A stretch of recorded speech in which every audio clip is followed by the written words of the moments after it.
In the ruins of the First World War, Germany lay broken. Its empire shattered, its people humiliated, its spirit crushed. A nation once celebrated for its poets, scientists, and philosophers now staggered under the weight of defeat. Streets were filled with veterans missing limbs, with widows carrying portraits of the dead, with children who had never known enough food. And in this despair, a voice began to rise. A voice that promised revenge. A voice that promised order. A voice that promised greatness. This voice belonged to Adolf Hitler. But the story of Hitler is not simply the story of one man. It is the story of a people confused, wounded, and searching for salvation. It is the story of democracy failing, of hate triumphing, of lies becoming truth. And it is the story of how ordinary men and women were seduced into extraordinary evil. This is where the nightmare began. The guns of the Great War had fallen silent in November 1918, but peace brought no relief to Germany. Instead, it delivered humiliation. The Treaty of Versailles, signed in 1919, was a document soaked in bitterness. Germany was forced to accept full blame for the war. Its military was reduced to a shell of its former self, just 100,000 men. No tanks, no aircraft, no submarines. Its colonies were stripped away, but the harshest wound was financial. Reparations, so vast they were almost impossible to imagine, were demanded by the victors. The German people, already starving, would now carry the burden of debt for generations. The treaty was meant to ensure peace. Instead, it planted the seeds of revenge. Across Germany, resentment grew. "We were betrayed," many whispered. "The politicians stabbed us in the back." They refused to believe their armies had truly been defeated. To them, it was treason, not failure, that explained the collapse. And so, democracy was born in Germany under a shadow of distrust. The Weimar Republic, named after the city where its constitution was signed, faced enemies from the very moment of its creation. To some, it was too weak. To others, it was too modern. But to millions, it was simply illegitimate. Among the chaos of strikes, riots, and hunger, radicals of every kind found an audience. Communists dreamed of a workers' state like the Soviet Union. Nationalists longed for a rebirth of German strength. And in the middle of it all was a former soldier, drifting through Munich, filled with rage but searching for purpose. Adolf Hitler.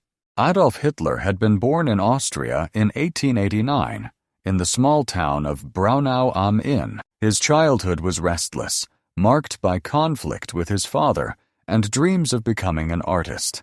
But art rejected him. Twice he failed to enter the Vienna Academy of Fine Arts. Instead, he sank into poverty, living in hostels, sketching postcards, and absorbing the poisonous atmosphere of the city. Vienna, in those years, was a place of tension. It was a crossroads of empire, a melting pot of languages and cultures. But it was also a breeding ground for ethnic hatred, especially anti-Semitism. Newspapers, politicians, and street preachers poured venom against Jews, blaming them for every ill. Young Hitler listened carefully. He was forming a world view, a twisted vision that saw history as a struggle between races, with Jews as the eternal enemy. When the First World War erupted in 1914, Hitler enlisted in the Bavarian army. For him, the war was not suffering, it was salvation. At last, he had purpose, comradeship, and a cause greater than himself. He fought bravely, was wounded, and received medals for courage. But the war ended in catastrophe, and Hitler, like millions of others, could not accept the defeat. He returned to Munich, disillusioned, unemployed, and burning with hatred. He had no career, no family, no future-only anger. And then came the opportunity that would change history. In 1919, Hitler was assigned by the army to monitor small political groups. One such group was the German Workers' Party, a tiny circle of radicals who met in beer halls to complain about Jews, Marxists, and the government in Berlin. Hitler attended one meeting and found his stage. When he stood to speak, his voice carried through the smoky air. He spoke with passion, with fury, with conviction. He attacked Jews, communists, and traitors with words that electrified the room. The members were astonished. They begged him to return. Hitler had found his platform. He quickly rose to prominence within the group. He was not a thinker. Others wrote the pamphlets and policies, but he was a speaker, a performer, a prophet of rage. His speeches drew crowds. His ability to channel the anger of ordinary Germans was unmatched. In 1920, the party was renamed the National Socialist German Workers' Party, the Nazis. Their symbol, the swastika, became the emblem of a movement that promised to rebuild Germany, destroy its enemies, and restore its pride. From the very beginning, Hitler understood the power of image and spectacle. Politics, he believed, was not about reason, but about emotion. To win the masses, one had to appeal not to the mind, but to the heart, and often to the darkest parts of the heart. The Nazis organized rallies that blended theater with politics. Red banners, marching columns, and flaming torches created an atmosphere of strength and unity. Their posters blamed Jews for Germany's suffering, portraying them as parasites and conspirators. Their newspapers spread lies and fear, and at the center was Hitler. His speeches carefully staged, his gestures rehearsed, his words designed to inflame. "I go the way that Providence dictates," he declared. To his followers, he was no mere politician. He was a savior. By 1923, the situation in Germany was explosive. Inflation had spiraled out of control. Money lost its value overnight. Workers carried wages home in wheelbarrows, only to find that bread cost more by the time they arrived. The middle class, once stable, was ruined. For Hitler, the moment seemed right. Inspired by Mussolini's march on Rome, he attempted to seize power in Munich. Surrounded by stormtroopers, he stormed into a beer hall where Bavarian leaders were meeting. "The national revolution has begun," he shouted. But the coup failed. The army and police crushed the putsch, killing 16 Nazis. Hitler was arrested and charged with treason. For most politicians, this would have been the end. For Hitler, it was a beginning. Hitler's trial became his stage. He turned the courtroom into a platform for his ideas, attacking the Weimar Republic, the Treaty of Versailles, and the Jews. Newspapers carried his speeches across Germany. Instead of being silenced, he became famous. Sentenced to prison, he found himself in relative comfort. There, he dictated his book, Mein Kampf, My Struggle. In its pages, he laid out a vision of history as a racial war. Germans, he argued, were the superior Aryan race, destined to rule. Jews, by contrast, were portrayed as corruptors, parasites, the destroyers of nations. The book was rambling, repetitive, and filled with hatred, but it was also a blueprint for the future. Few at the time took it seriously, but history would prove how deadly it was. When Adolf Hitler walked into Landsberg prison in 1924, he was no ordinary inmate. He was treated not as a criminal, but as a man of influence. Guards respected him, supporters visited him, and his followers outside continued to hail him as the leader of a national rebirth. For 9 months he lived in relative comfort. He had his own room, visitors, and writing materials. This was no punishment. It was an opportunity to transform defeat into destiny. He spent his days dictating Mein Kampf to his loyal companion, Rudolf Hess. Line by line, Hitler poured his ideology onto paper. He described Germany's suffering, blamed its enemies, and offered his vision for redemption. His ideas were extreme, his reasoning flawed, but his conviction was unshakable. Germany, he argued, could only survive if it destroyed Marxism, eliminated Jews, and conquered new territory in the East. To him, peace was weakness, democracy was chaos, and compromise was betrayal. What mattered was strength, purity, and obedience. Though few Germans actually read the dense volume in the 1920s, Mein Kampf was less important as a bestseller than as a symbol. It showed that Hitler was not fading into obscurity. He was planning, preparing, waiting. When he was released in December 1924, he emerged not as a failed rebel, but as a visionary in exile ready to bide his time. After the failed Munich putsch, the Nazi Party had been banned. Its leaders scattered, its organization fractured. But Hitler knew how to rebuild. This time, he would not rely on violence. This time, he would take power legally through elections, through persuasion, through the system he despised. Step by step, he reorganized the party. Headquarters were re-established in Munich. Membership drives brought in new recruits, especially from the unemployed, the disillusioned, and the embittered. The Nazis were not yet a national force, but in Bavaria, they grew steadily. Hitler imposed strict discipline. Every speech, every poster, every uniform was to be controlled. He insisted that he alone would be the Führer, the unquestioned leader. Unlike other parties, where debate and compromise were encouraged, the Nazi Party revolved around one man's will. He also built powerful organizations to spread his influence. The SA, or Brown Shirts, served as the party's paramilitary wing. They marched in the streets, intimidated opponents, and clashed with communists. They projected strength, giving the impression that the Nazis were not just a party, but a movement.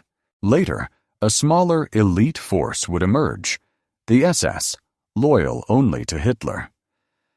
Dressed in black, disciplined and fanatical, they would become the guardians of terror. Bit by bit, the Nazi Party became more than just a political organization. It became a way of life, a community, a religion of rage. Hitler's greatest weapon was not his book, nor his army of brown shirts, but his voice. He was not merely a politician, he was a performer. He studied his audiences carefully. He began softly, almost hesitantly, as though reasoning with them. He spoke of their suffering, their poverty, their humiliation. He mirrored their despair. And then, slowly, his tone would rise. His gestures would sharpen. His eyes would blaze. By the end, he was shouting, screaming, demanding. Crowds erupted in frenzy. Some wept. Some saluted. Many left the halls convinced they had witnessed destiny itself. In a time when radios were scarce and cinemas silent, the spoken word was still the most powerful tool of persuasion. And Hitler mastered it like no other. But he was not acting alone. Behind the scenes, Joseph Goebbels, a gifted propagandist, was refining the Nazi message. Goebbels understood that lies, repeated often enough, became truth. He flooded Germany with Nazi newspapers, pamphlets, and slogans. He used fear, myths, and half-truths to weave a story that captured hearts. The people, Goebbels wrote, do not want the truth. They want an enemy. And the Nazis gave them enemies: Jews, communists, traitors, foreign powers. All the while, they promised one thing above all: to make Germany proud again. By the late 1920s, Hitler's movement remained on the fringes. In the 1928 elections, the Nazis won just 2.6% of the vote, a humiliating result. Many dismissed Hitler as a demagogue who had peaked too early. But history was about to hand him a weapon more powerful than any speech: economic collapse. In 1929, the Wall Street crash in the United States triggered a global depression. Banks failed, factories closed, millions lost their jobs. And in Germany, already burdened with reparations and debts, the impact was catastrophic. Unemployment soared. Families went hungry. The middle class lost everything: savings, businesses, hope. The Weimar government seemed helpless, paralyzed by infighting, unable to provide relief. It was the perfect storm. The Nazis seized the moment. They promised jobs. They promised food. They promised order. Above all, they promised to restore German dignity. Hitler's speeches grew more daring, more confident. He portrayed himself as the only man strong enough to save Germany from communism, from Jews, from decline. His rallies expanded. His followers multiplied. His message spread from village to village, factory to factory. In the 1930 elections, the Nazis shocked the nation. They jumped from 12 seats in parliament to 107. Suddenly, they were no longer a fringe movement. They were a national force. Germany was listening. What set the Nazis apart was not just their politics, but their creation of a myth centered on Adolf Hitler himself. He was no longer just a party leader. To his followers, he was a prophet, a savior, a man sent by fate. Posters showed his face bathed in light, his eyes gazing upward, his profile carved like that of a hero. Songs praised his name. Children learned to chant his slogans. This was not politics. This was worship. The Nazi movement offered more than policies. It offered belonging. In a fragmented, hopeless society, people craved unity. The party provided uniforms, flags, rituals, and marches. It gave ordinary Germans a sense of power, of purpose, of identity. And at the center of it all stood Hitler, the man who claimed he alone embodied the will of the nation. By 1932, Germany was in chaos.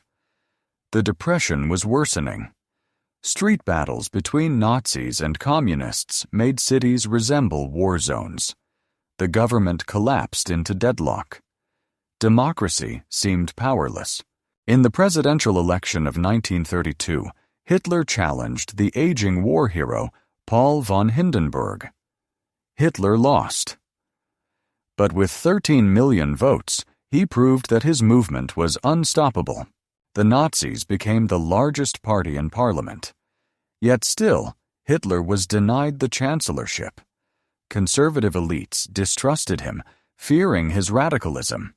But they also believed they could use him. Control him. They were wrong. Behind the scenes, deals were made. Intrigue swirled in Berlin's corridors of power. And on January 30th, 1933, Adolf Hitler was appointed Chancellor of Germany. What had begun in a beer hall was now the government of the nation. Berlin, February 27th, 1933. The night was cold, the air still. Suddenly, flames erupted from the Reichstag, the German parliament building. Fire consumed its dome, smoke poured into the sky, and in the chaos, police arrested a young Dutch communist, Marinus van der Lubbe, at the scene. Within hours, Hitler and his ministers declared the blaze proof of a communist plot to overthrow the government. It was an opportunity they had been waiting for. The next morning, Hitler appeared before the press. "Now," he thundered, "we will show no mercy. Every communist official will be shot, every communist deputy hanged." Whether von der Lubbe acted alone or not remains debated to this day, but the Nazis wasted no time in exploiting the fire. President Hindenburg, under pressure, signed the Reichstag fire decree. It suspended civil liberties, freedom of speech, freedom of the press, the right to assemble.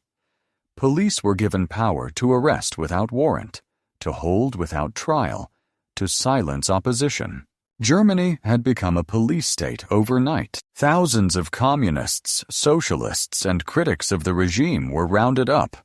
Newspapers were shut down. Dissenting voices were silenced. The Reichstag fire was not just a blaze in a building. It was the spark that destroyed German democracy. But Hitler wanted more than emergency powers. He wanted complete authority unchecked, unrestricted, absolute. On March 23, 1933, the Reichstag met in the Kroll Opera House, surrounded by Nazi stormtroopers. Inside, deputies were asked to vote on the Enabling Act, a law that would allow Hitler's government to rule by decree without parliament. Hitler stood before the assembly, calm yet threatening. "Germany must live," he declared. "We demand the passage of this law." Opponents spoke bravely. The Social Democrats warned that democracy was being destroyed. But the atmosphere was one of fear. Many deputies had already been arrested. Others were too intimidated to resist. When the vote came, the result was overwhelming. 444 in favor, 94 against. The Enabling Act passed. From that moment on, Hitler no longer needed Parliament, the President, or the Constitution. He could pass laws himself. He was, in essence, a dictator. The Weimar Republic, born in struggle and doubt, had died with a vote of its own representatives. Now came the process the Nazis called Gleichschaltung coordination. Every institution of German life was brought into line with Nazi ideology. Trade unions were dissolved, replaced with the German Labor Front under Nazi control. Political parties were banned until only one remained, the Nazi Party. Civil servants, teachers, judges, and police were purged of anyone suspected of disloyalty. Newspapers and radio stations came under strict censorship. Even culture was transformed. Books deemed un-German were burned in great bonfires, their ashes rising into the night as students cheered. Art, music, and theater were forced into conformity. "We will create a new German man," Hitler promised. A man disciplined, obedient, and loyal to the Führer. Children were indoctrinated from their earliest years. The Hitler Youth trained boys in military drills and ideology, while the League of German Girls prepared young women for motherhood in service of the nation. Education no longer fostered independent thought. It created soldiers for Hitler's vision. Step by step, freedom vanished. Step by step, Germany was remade in the image of one man's will. By 1934, Hitler's power seemed unshakable. But one threat remained: his own allies. The SA, the Brown Shirts, had been crucial in the Nazi rise. Led by Ernst Röhm, they numbered in the millions. They demanded recognition, rewards, and even a second revolution to bring radical social change. Röhm spoke openly of absorbing the regular army into his force and becoming its commander. This alarmed the German military, the conservative elites, and Hitler himself. If Röhm was not controlled, he could become a rival. In June 1934, Hitler struck. He summoned Röhm and his lieutenants to a meeting, only to have them arrested. Across Germany, SA leaders and political opponents were hunted down. Some were shot in their beds, others dragged from their homes. The purge became known as the Night of the Long Knives. Officially, it was described as a defense against treason. In reality, it was a calculated massacre. Röhm himself was executed, once Hitler's close friend, but now discarded. Gregor Strasser, a rival within the Nazi Party, was killed. Former Chancellor Kurt von Schleicher was murdered. Hundreds perished. The army, relieved to see Röhm eliminated, pledged loyalty to Hitler. The Nazi leadership was now unified under one man. Terror had secured power. On August 2, 1934, President Hindenburg died. His death left a vacuum that Hitler was ready to fill. Without hesitation, he merged the offices of Chancellor and President. He declared himself Führer and Reich Chancellor, the supreme leader of Germany. The army, once loyal to the state, now swore a personal oath to Hitler. Not to Germany, not to the Constitution, but to him. The transformation was complete. A broken veteran from the First World War, a failed artist, a fringe radical, had become the dictator of one of the most powerful nations in Europe. The stage was set for the nightmare to come. The rise of Adolf Hitler was not an accident. It was not the story of one man imposing his will by force alone. It was the story of a nation that surrendered to fear, to anger, to despair. It was the story of democracy abandoned, of lies embraced, of hatred given power. In the ruins of war, Germany had chosen a false savior. And that choice would lead not to greatness, but to destruction on a scale the world had never seen. The dictator was in place. The machinery of terror was built. The next chapter would not be about promises, but about war, conquest, and genocide. The rise was complete. The fall was about to begin.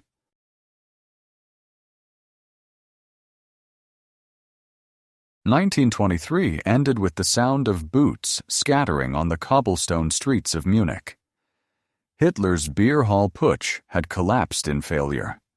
Once hailed as a fiery orator who could bend crowds with his voice, Adolf Hitler was now nothing more than a failed revolutionary, dragged through the courts like a reckless agitator.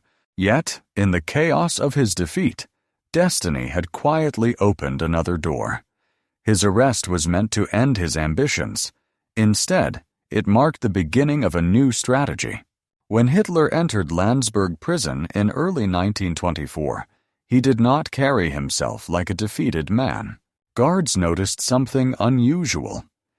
He was calm, almost dignified. Unlike common prisoners, Hitler was treated with a peculiar respect. Many Bavarian officials still sympathized with his nationalist cause. Visitors came freely. Newspapers reported his speeches from inside the courtroom.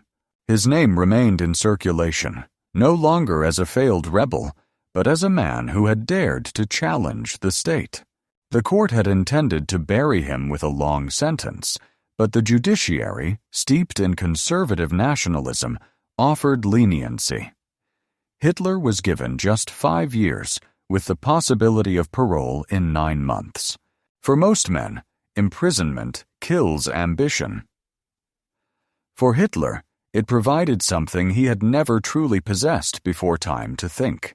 Life in Landsberg was far from harsh. Hitler was granted a private room instead of a crowded cell. He wore his own clothes, received gifts, and had meals far superior to prison rations. Friends visited regularly. Even prison guards asked for his autograph. But the most important feature of his imprisonment was not comfort. It was isolation. For the first time since his rise in Munich politics, Hitler could step back from rallies, marches, and brawls. the prison walls forced silence upon him, and in silence he sharpened his vision. His loyal deputy, Rudolf Hess, became his assistant inside Landsberg. Together, they spent long hours discussing philosophy, race theory, and Germany's destiny. Hess typed Hitler's words as he dictated day after day, forming the draft of a book that would outlive them both. Mein Kampf, My Struggle. Germany, Hitler declared in his book, is not defeated, it is betrayed. Page after page, Hitler spun his personal grievances into a political manifesto. The Treaty of Versailles, he argued, had humiliated Germany. The Weimar Republic, with its democracy and liberalism, was a government of weakness. Jews, he proclaimed, were the hidden hand corrupting Germany's institutions and culture. But beyond the rage, there was strategy. Hitler outlined the central doctrines that would guide the Nazi movement for years to come. Number 1. The Führerprinzip, Leugtis, leader principle. Germany did not need parliaments, parties, or debates. It needed one man of destiny to embody the will of the nation. Number 2. Lebensraum, living space. Germany must expand eastward into Eastern Europe to secure land and resources for its people. Number 3. Racial hierarchy. The Aryan race was destined to rule. Others, especially Jews and Slavs, were to be subjugated or removed. Number 4. Propaganda and mass psychology. The masses, Hitler wrote, were not swayed by logic, but by emotion, repetition, and simple slogans. Hitler's words were dangerous, but they were also clear. While imprisoned, he transformed from a street agitator into a man with a written ideology. When Hitler was released from prison in December 1924, he carried himself like a man reborn. His sentence had lasted only 9 months. Outside the prison walls, the political world had changed. Hyperinflation had been stabilized. Germany's economy was temporarily recovering, and many thought the radical right was finished. But Hitler carried with him a manuscript. Mein Kampf was published in 2 volumes between 1925 and 1926. At first, it sold poorly. Few Germans were eager to wade through its dense prose, rambling monologues, and hateful theories. Yet, those who did read it were not the ordinary citizen. It was Germany's future leaders, Nazi party organizers, and young men drawn to Hitler's charisma. For them, Mein Kampf was not merely a book. It was a roadmap. They now knew the end goal was not street brawls or local elections. It was total power. The Hitler who walked out of Landsberg was no longer the impatient revolutionary of 1923. He had realized that the path to power in Germany was not through failed coups. It was through legitimacy. The Weimar Republic could not be toppled overnight. It had to be eroded from within. And so, the Nazi Party began to rebuild. Hitler reorganized its structure. Every town had a local cell. Every district had a leader. Every region reported directly to Munich. It was no longer a loose movement of angry nationalists. It was becoming a machine. But the years immediately after Landsberg were not glorious. From 1925 to 1928, the Nazi Party struggled. Germany's economy stabilized under foreign loans. Prosperity returned briefly to the middle class. Extremist movements faded in importance. In the 1928 elections, the Nazis received only 2.6% of the national vote, a humiliating result. Many mocked Hitler as a spent force, a man whose time had passed. But Hitler was patient. He used the period of obscurity to strengthen his organization, refine his propaganda, and prepare for the next crisis. For Hitler, History was not a straight line. It was a cycle. Prosperity would not last. Another collapse would come. And when it did, he would be ready. Though Mein Kampf was not yet a bestseller, its presence grew slowly. Newlyweds were sometimes gifted a copy. Party members studied it as if it were scripture. By the 1930s, as Hitler's power rose, its sales exploded. Millions of copies circulated across Germany. Few read it deeply, yet its ideas seeped into society. The rhetoric of betrayal, racial hatred, and destiny began to echo in speeches, newspapers, and rallies.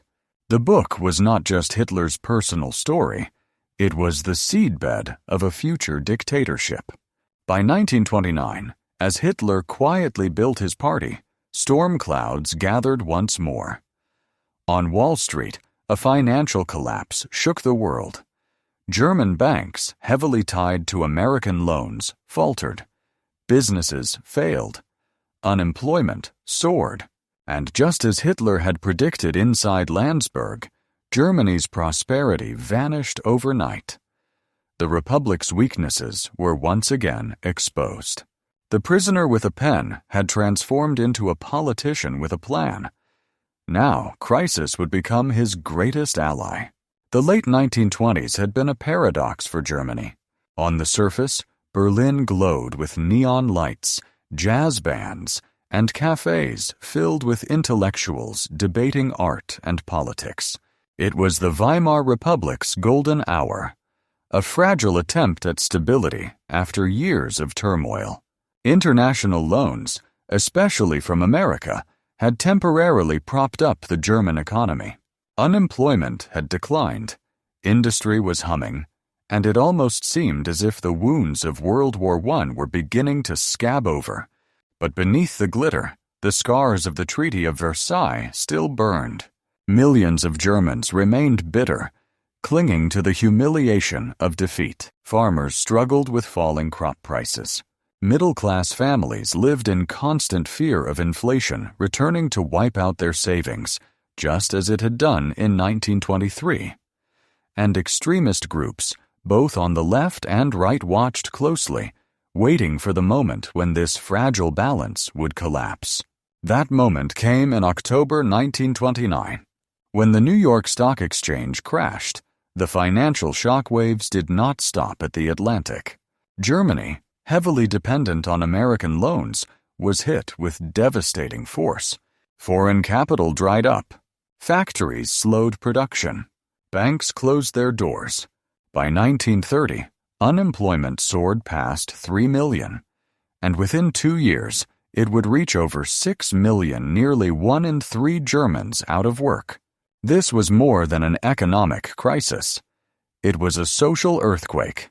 Families lined up at soup kitchens. Skilled workers stood on street corners, selling their last possessions for food. Suicide rates rose sharply. A generation of Germans felt abandoned, betrayed once again by their leaders. The democratic Weimar government seemed powerless to act. Into this storm walked Adolf Hitler and his Nazi party. For years, the Nazis had been a fringe movement, mocked in parliament and dismissed by elites. But now, the Depression handed them what they had always lacked, an audience that was desperate, fearful, and willing to listen. The Nazis were uniquely prepared for the crisis. Unlike other parties that relied on complicated economic programs or abstract appeals to reason, the Nazis spoke directly to the pain of ordinary Germans. Their message was simple, emotional, and brutally effective. They promised jobs. They promised food. They promised national pride restored. And above all, they promised someone to blame. Hitler stood before desperate crowds and declared, "The November criminals betrayed you. The Jews control your banks. The communists want to destroy your families. But we, the National Socialists, will give Germany back to the Germans." These speeches were electrifying. Hitler had mastered the art of channeling rage, despair, and humiliation into a single vision of rebirth. Unlike other politicians who spoke in dry parliamentary tones, Hitler roared with passion, his voice rising and falling like a symphony of anger.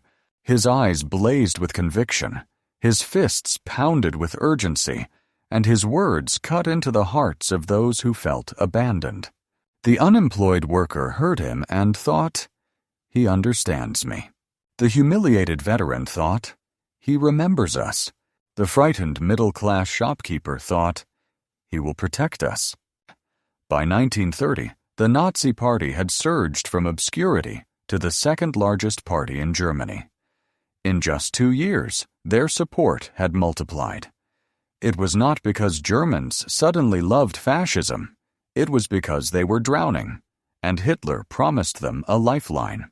While the Nazis grew stronger, the Weimar government crumbled.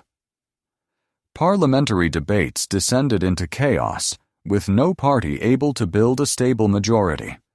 Chancellor after chancellor fell, unable to unite the fractured Reichstag. The Depression demanded bold action, massive public works, protection for workers, stabilization of banks. But instead, the government delivered austerity. Taxes rose. Benefits were cut. For the millions already starving, this was not just policy, it was betrayal. The Nazis capitalized on this failure.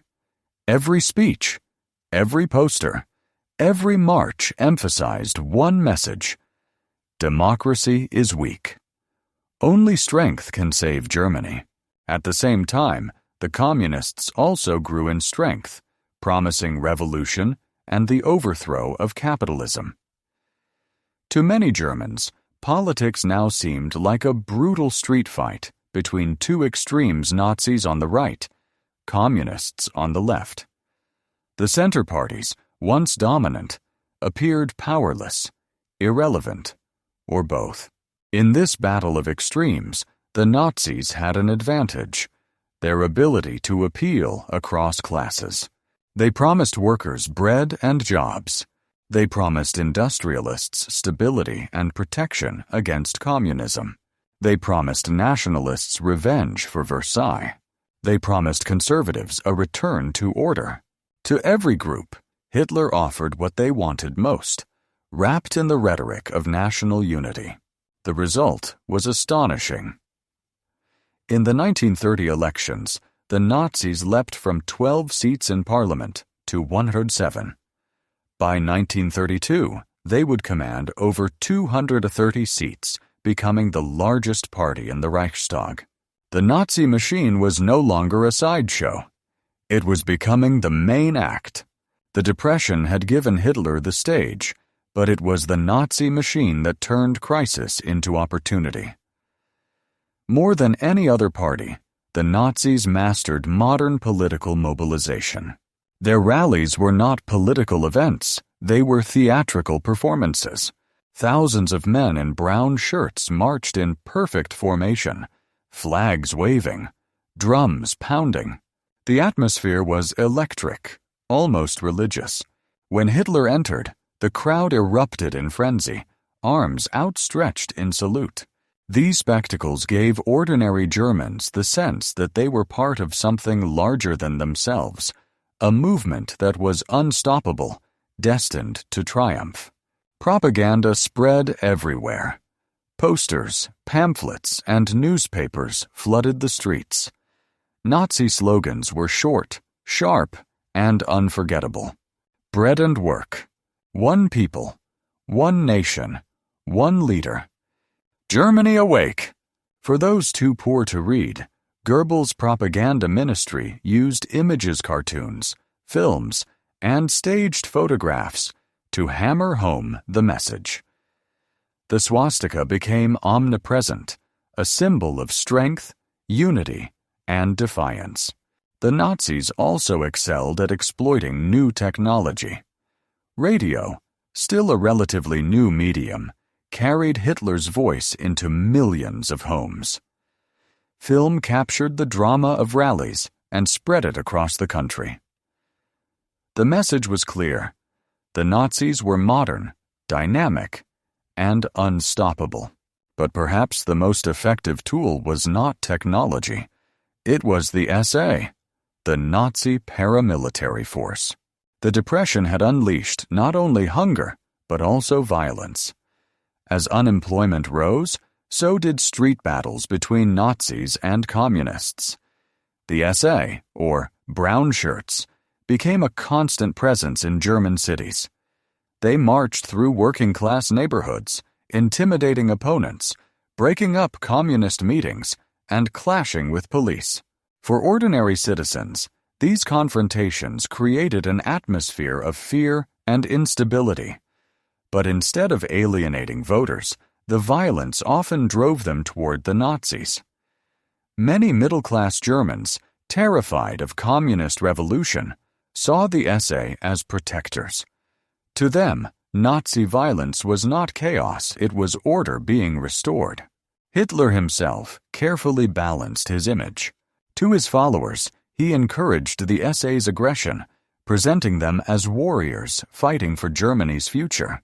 To the elites, however, he distanced himself, portraying the violence as unfortunate but necessary in the battle against Bolshevism. This double strategy allowed him to gain mass support while reassuring those in power that he was the only man capable of restoring control. By 1932, the message was clear. Democracy had failed, chaos reigned, and Hitler was the only alternative. The Depression had transformed Hitler from a failed agitator into a national figure. But he still lacked one thing: political legitimacy. He could command rallies, win elections, and dominate the streets. But he was not yet inside the halls of power. That would soon change. Germany's conservative elites, the industrialists, landowners, and military leaders were horrified by the Nazi masses, but even more terrified of communist revolution. They believed they could use Hitler, control him, and harness his popularity to stabilize the country while preserving their privileges. It was a fatal miscalculation. In January 1933, after years of political deadlock, President Paul von Hindenburg reluctantly appointed Adolf Hitler as Chancellor of Germany. The man who had once been dismissed as a Bohemian corporal was now head of the German government. The Depression had given him his opportunity. Propaganda, violence, and fear had carried him to the gates of power. And now, those gates stood wide open. By the early 1930s, Adolf Hitler was no longer just a fringe demagogue. The seeds he had planted in prison with Mein Kampf, watered by the economic collapse of the Great Depression, had grown into a formidable political movement.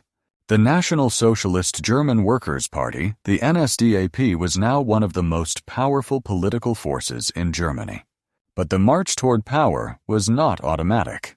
It was a battlefield of parliamentary maneuvering, street violence, and psychological warfare. The Weimar Republic was already brittle, held together by weak coalitions and a public that had lost faith in democratic institutions.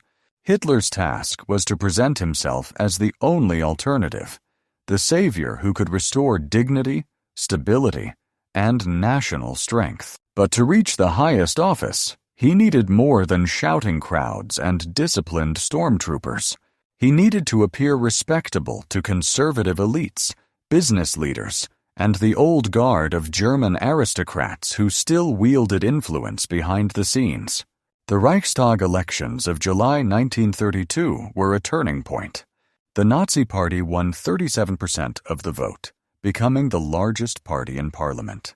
This was a staggering achievement, considering that just a decade earlier they had been dismissed as extremists with no future. Hitler now commanded not just the adoration of millions, but the fear of his rivals. Still, President Paul von Hindenburg, the revered World War I field marshal, despised Hitler personally. He referred to him as that Bohemian corporal, a reminder of Hitler's lowly origins and lack of military rank. Hindenburg repeatedly refused to appoint Hitler as chancellor, believing him unfit to govern. For Hitler, this was a bitter obstacle. He had convinced millions that he was destined to lead Germany, yet the doors of official power remained shut. His strategy shifted. He would force the establishment's hand by demonstrating that no government could function without him. Nazi deputies in the Reichstag disrupted proceedings.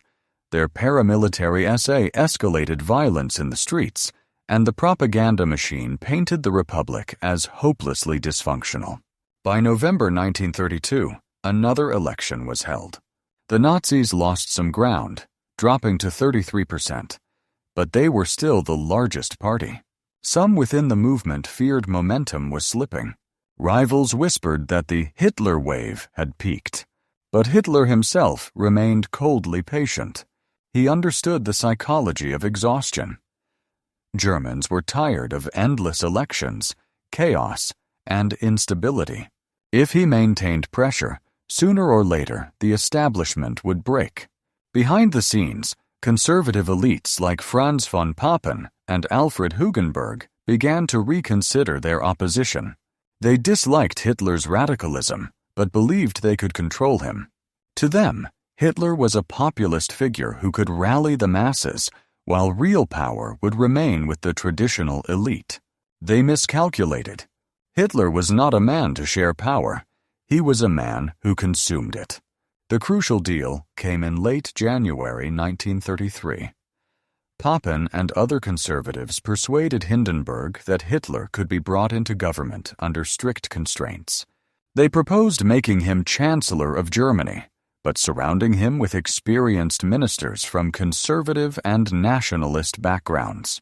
Hindenburg, worn down by the constant political deadlock, finally agreed. On January 30th, 1933, Adolf Hitler was sworn in as Chancellor of Germany. The man who had once been a failed artist, a homeless drifter, and a radical agitator was now the head of government in one of Europe's most powerful nations. His march was complete, or so it seemed. In reality, it was only the beginning. The Nazis had power, but it was fragile. Hitler's cabinet was not yet fully under his control. Only 3 of 11 ministers were members of the Nazi Party. Hindenburg remained president, and the Constitution of the Weimar Republic still guaranteed civil liberties. To consolidate his position, Hitler needed a crisis something that would allow him to bypass normal democratic procedures and claim extraordinary authority. That crisis came in the form of fire. On the night of February 27, 1933, flames engulfed the Reichstag building, the very heart of German democracy. Firefighters battled the inferno, but the damage was done. The Chamber of Parliament was gutted.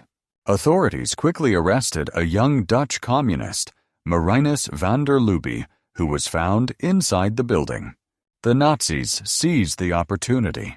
Goebbels's propaganda machine instantly declared the fire the beginning of a communist revolution. The narrative was clear. Germany was under attack from the left. Only a strong leader, unbound by the weakness of democratic law, could save the nation. The very next day, Hitler convinced Hindenburg to sign the Reichstag fire decree. This suspended key civil liberties, including freedom of speech, freedom of assembly, and freedom of the press. The police were given sweeping powers to arrest and detain without trial. Opposition newspapers were banned, meetings were broken up, and communist leaders were rounded up by the thousands. For Hitler, this was a gift of fate. The decree turned the fragile parliamentary chancellor into a de facto dictator, at least in practice. But Hitler wanted more. He wanted his dictatorship legalized, stamped with the authority of the Reichstag itself. On March 23, 1933, the Reichstag convened in the Kroll Opera House, since their original building lay in ruins. The atmosphere was charged with tension. Outside, Thousands of SA men surrounded the building, a show of force meant to intimidate any wavering deputies.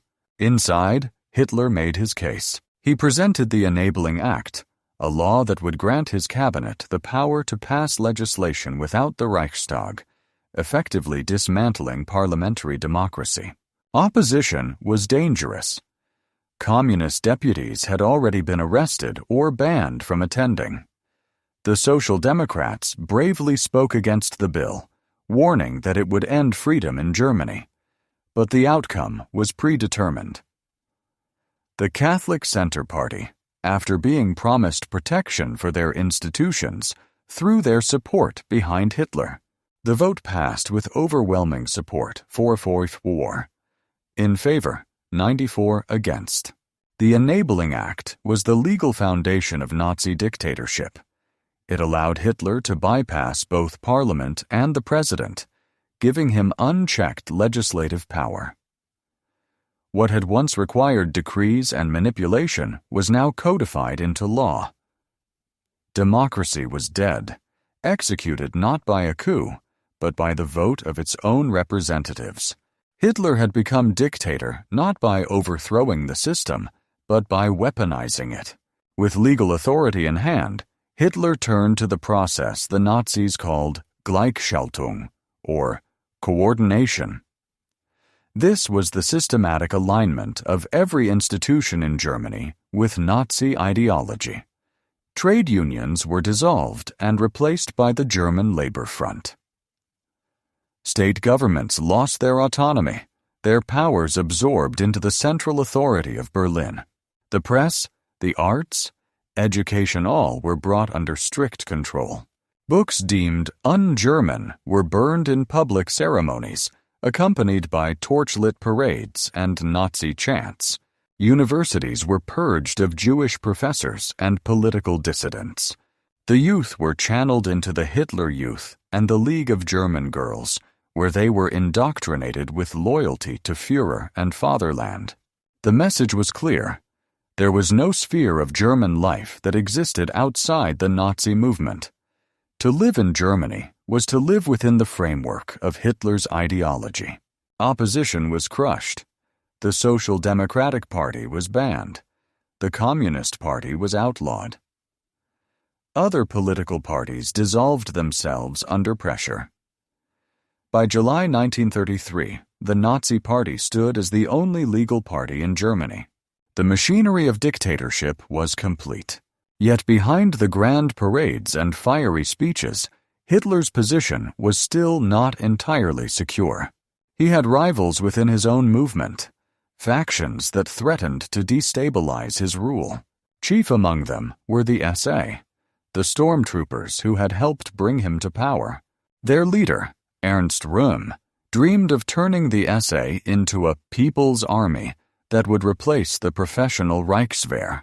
This vision terrified both the military and the conservative elites. Hitler now faced a new challenge, consolidating power not just over the nation, but within his own ranks. Germany in 1932 was a nation trapped in chaos. The parliamentary system had effectively collapsed. The Reichstag, once envisioned as the heart of German democracy, had become a theater of dysfunction. Endless debates produced no solutions. Parties refused to compromise, and extremists exploited the vacuum. Hitler's Nazi Party had surged to become the largest party in the Reichstag by July 1932, winning 37% of the vote. Yet despite its electoral success, it lacked a majority. This meant Hitler could not simply seize power through a democratic mandate. Instead, Germany fell into the hands of presidential decrees. President Paul von Hindenburg, the aging World War I field marshal, held the authority to appoint chancellors. But Hindenburg despised Hitler, calling him that Bohemian corporal. He preferred traditional conservatives like Franz von Papen and General Kurt von Schleicher-Menn, who shared his elite background and sense of order. Yet neither Papen nor Schleicher commanded popular support. Both relied on emergency powers and backroom intrigue. Each failed to stabilize the Republic. Pappen's government collapsed after attempting to ban the SA. Schleicher tried to split the Nazis by offering positions to Gregor Strasser, but Hitler crushed the rebellion inside his party. By the end of 1932, Germany faced paralysis. The Nazis had proven they could not be ignored, but the conservative establishment still hoped to control Hitler. They underestimated both his determination and his skill in political manipulation.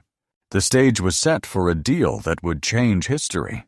In January 1933, a group of conservative elites, industrialists, aristocrats, and politicians conspired to bring Hitler into power.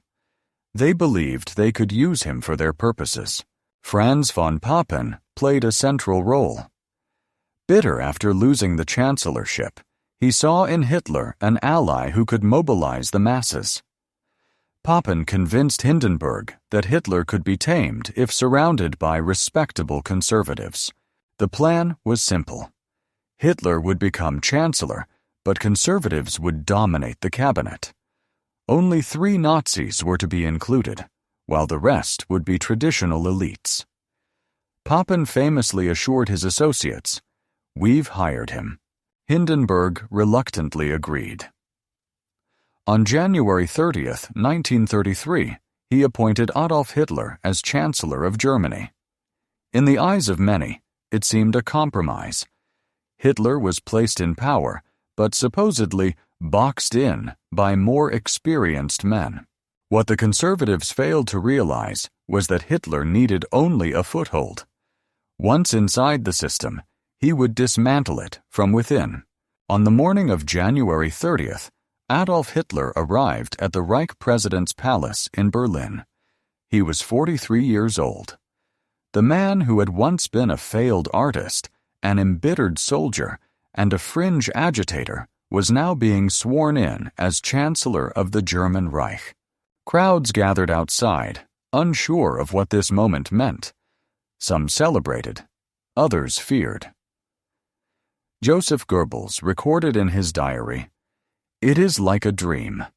The new era has begun." That night, the Nazis staged a torchlight procession through the streets of Berlin. Thousands of stormtroopers marched with flags, drums, and chants. The spectacle was designed to show strength, unity, and inevitability. Ordinary citizens stood by, watching silently, many overwhelmed by the display. Hitler had not seized power by revolution. He had been invited in through the front door of the state. Yet this was no ordinary transfer of power. It marked the beginning of the end for German democracy. Less than a month after Hitler's appointment, a dramatic event shook the nation. On the evening of February 27, 1933, flames engulfed the Reichstag building, the very seat of German parliament. A young Dutch communist, Marinus van der Lubbe, was caught at the scene. The Nazis immediately declared the fire part of a vast communist conspiracy to overthrow the government. Whether van der Lubbe acted alone or was used as a scapegoat remains debated. But for Hitler, the fire was a political gift. He persuaded Hindenburg to sign the Reichstag fire decree, suspending civil liberties in the name of national security. Freedom of speech, freedom of assembly, and freedom of the press were abolished overnight. The police could arrest and detain individuals indefinitely without trial. Opposition newspapers were banned. Communist leaders were rounded up in mass arrests. The fire gave Hitler the excuse he needed to crush his enemies under the guise of protecting Germany. It was the first step toward dictatorship. In March 1933, Hitler sought a permanent legal foundation for his power. The Reichstag convened in the Kroll Opera House, since their own chamber had been destroyed by fire. Hitler introduced the Enabling Act, a law that would grant his cabinet the authority to enact legislation without parliamentary approval. In essence, it would make the Reichstag irrelevant. The Nazis used intimidation and propaganda to ensure support. The building was surrounded by SA and SS troops, creating an atmosphere of fear. Communist deputies had already been arrested or barred. On March 23, 1933, the Reichstag voted. Only the Social Democrats dared to oppose it. Surrounded by hostile forces, their leader, Otto Wels, stood and declared, "You can take our lives and our freedom, but you cannot take our honor." The act passed with overwhelming support. With it, Hitler became a dictator in all but name. Democracy in Germany was dead. By the spring of 1933, Adolf Hitler had transformed from a fringe agitator into the unchallenged leader of Germany. He had achieved through cunning, manipulation, and opportunism what brute force alone could not accomplish. The conservatives who thought they could control him were outmaneuvered. The institutions of democracy had been destroyed from within. The torchlit parades, the fire, the decree, the vote-all were steps in a carefully constructed process of totalitarian takeover. Germany was no longer a republic. It was becoming the Third Reich.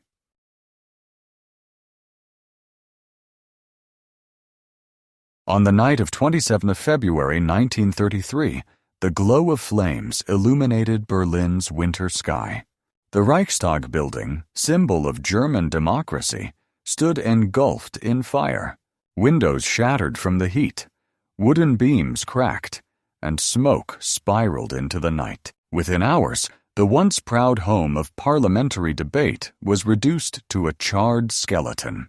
Firefighters fought desperately, but the destruction was inevitable. News of the inferno spread rapidly, and fear rippled through the German public. Who could have committed such an attack against the very heart of the nation? For many, the answer was already framed by Nazi propaganda. By dawn, the regime declared that it was a communist plot. They announced that the fire was a signal for revolution, the beginning of a left-wing uprising meant to plunge Germany into chaos. A young Dutchman, Marinus van der Lubbe, a known communist sympathizer, was arrested near the site. He appeared disoriented, clutching matches and firelighters. The Nazis wasted no time in exploiting his presence. To them, he was the perfect scapegoat. Whether he acted alone or was part of a larger plan mattered little. What mattered was the opportunity. Hitler, who had only recently been appointed chancellor, seized the moment with ruthless precision. That very night, Hitler and his closest circle, including Göring and Goebbels, pressed President Paul von Hindenburg to sign an emergency decree. Frightened by the supposed communist threat, the aging president complied. The Reichstag fire decree was issued on 28th of February, suspending basic civil rights: freedom of speech, freedom of the press, the right to assemble, the privacy of correspondence. Police gained the power to arrest political opponents indefinitely without trial. In one stroke, Germany's fragile democracy was paralyzed. Thousands of communists, socialists, and critics were rounded up. Newspapers were shut down. Meetings were banned. Fear replaced political discourse. The Reichstag fire had become the spark that ignited dictatorship. Yet Hitler was not content with emergency powers alone. He needed something permanent, something that would enshrine his authority beyond the decrees of an old president. That chance came on 23rd of March, 1933. Inside the Kroll Opera House in Berlin, where Parliament now gathered, deputies voted on the enabling acta law that would give Hitler's cabinet the power to enact laws without parliamentary approval, effectively dismantling democracy itself. The atmosphere inside was tense. Sowmen lined the halls, glaring at the deputies. Outside, armed units surrounded the building. Opposition deputies were intimidated, harassed, or already imprisoned. The communists were absent, their seats empty after mass arrests. The Social Democrats stood alone in resistance. Their leader, Otto Wels, gave a courageous speech, warning that no law could silence the soul of freedom. But his words were drowned out by the roar of Nazi deputies and the looming presence of violence. When the votes were counted, the Enabling Act passed with overwhelming support. Hitler had legally achieved what he once sought through revolution: the destruction of parliamentary democracy. The Reichstag fire had been the pretext, the Enabling Act the final blow. From this point forward, laws were no longer debated. They were dictated. Germany's future now rested in the hands of one man. With the Enabling Act secured, Hitler turned his attention to eliminating every potential challenge to his authority. Political pluralism, the essence of the Weimar Republic, had no place in the new Germany. The Communist Party was the first to fall. Branded as traitors responsible for the Reichstag fire, its members were hunted relentlessly. Their leaders were imprisoned, their supporters forced underground. Concentration camps, newly established, became their fate-grim places like Dachau, opened in March 1933, where political prisoners were subjected to harsh discipline, humiliation, and violence. The Social Democrats, once Germany's largest party, were next. Harassment, arrests, and the seizure of party offices crippled their ability to operate. By June, the Social Democratic Party was banned outright. Their publications ceased to exist, their leaders exiled or imprisoned. The trade unions, long seen as bastions of working-class resistance, faced the same destruction. On 2 May 1933, SA and SS units stormed union offices across the country. Leaders were dragged away, funds confiscated, and the independent labor movement abolished overnight. In its place, the Nazis established the German Labor Front, DIF, an organization controlled by the regime, designed not to protect workers, but to control them.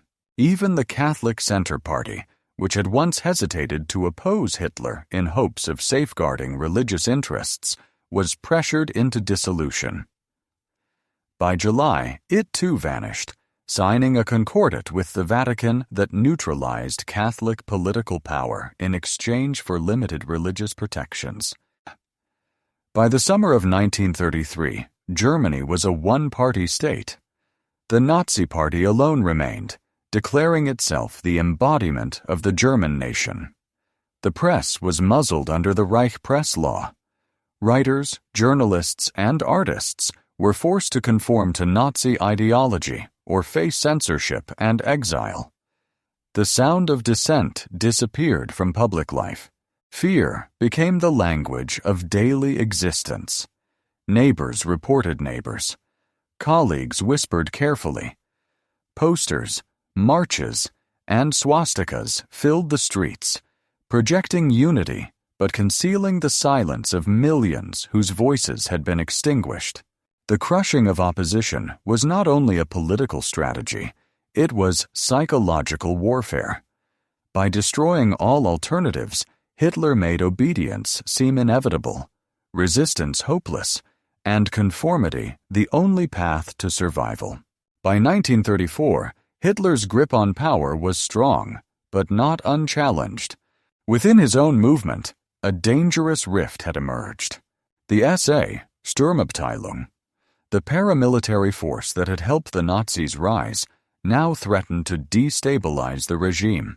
Its leader, Ernst Röhm, envisioned a second revolution, one that would replace the traditional army with a people's militia loyal to him. This vision alarmed both the German military elite and conservative backers of Hitler. The Reichswehr, the professional army, feared losing its status. Industrialists feared instability. Even within the Nazi leadership, figures like Himmler and Göring saw Röhm as a rival. Hitler faced a choice: side with Rome and risk alienating the army and conservative allies, or sacrifice his old comrade for the sake of power. He chose the latter. On 30th of June, 1934, Hitler launched a brutal purge later known as the Night of the Long Knives. At dawn, he personally confronted Rome at a resort in Bavaria, accusing him of treason.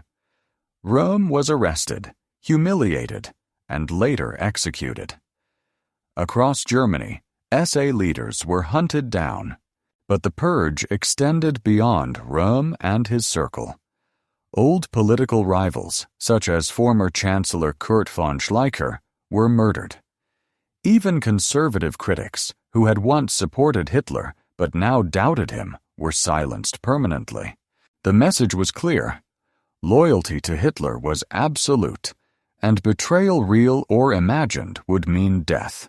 The army, relieved to see the SA neutralized, pledged its allegiance to Hitler. Within days, the Reichswehr swore an oath not to the Constitution, not to Germany, but to Adolf Hitler personally. The purge had secured Hitler's dominance both within the Nazi movement and in the state. Violence had been his tool, and fear his cement. With opposition crushed and rivals eliminated, Hitler transformed from chancellor into something more than a politician. He became the Führer, the singular leader of the German people, surrounded by an aura of infallibility.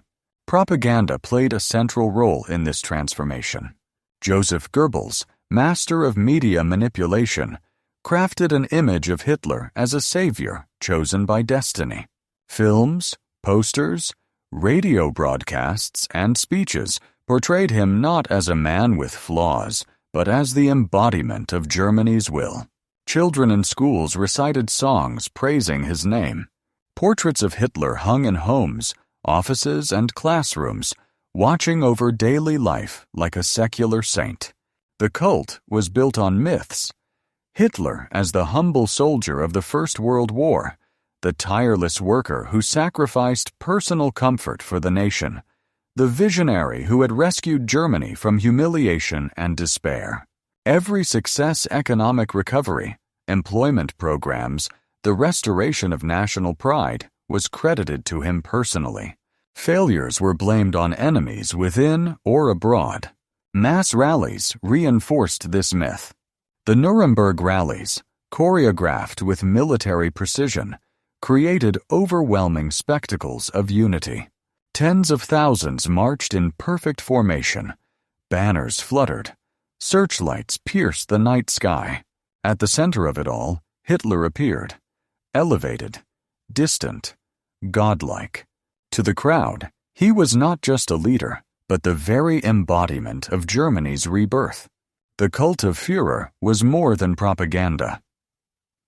It was psychological conditioning. By erasing distinctions between the state, the party, and the leader, the Nazis made obedience not only political but emotional. To doubt Hitler was to doubt Germany itself. Amid the consolidation of power, the Nazis also turned their ideology into action, targeting those they considered enemies of the racially pure nation. At the forefront of this persecution were the Jews, whom Nazi propaganda vilified as the root of Germany's suffering.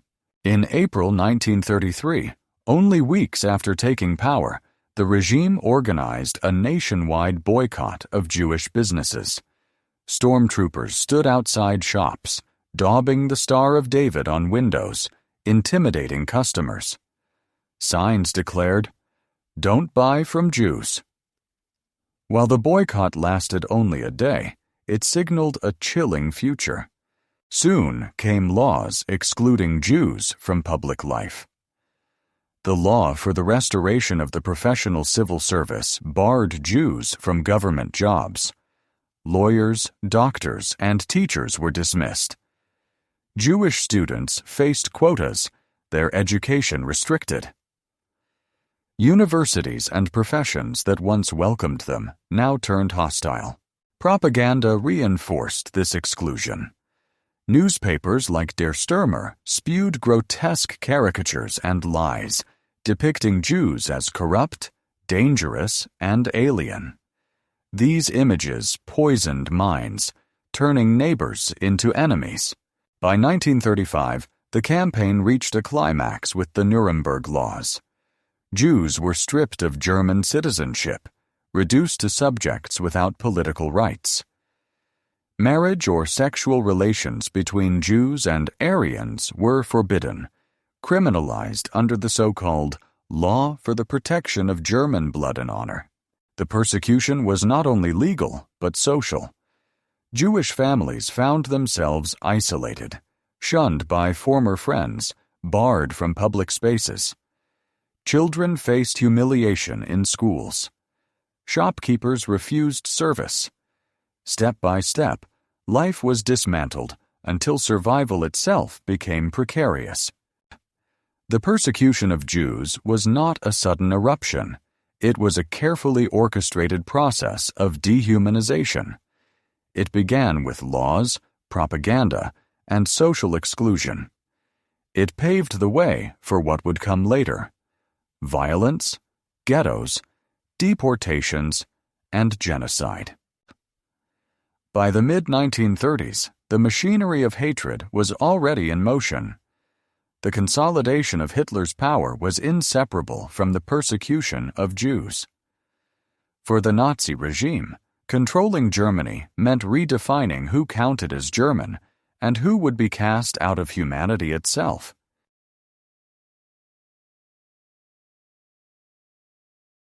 Germany in the mid-1930s resembled a nation awakening from humiliation.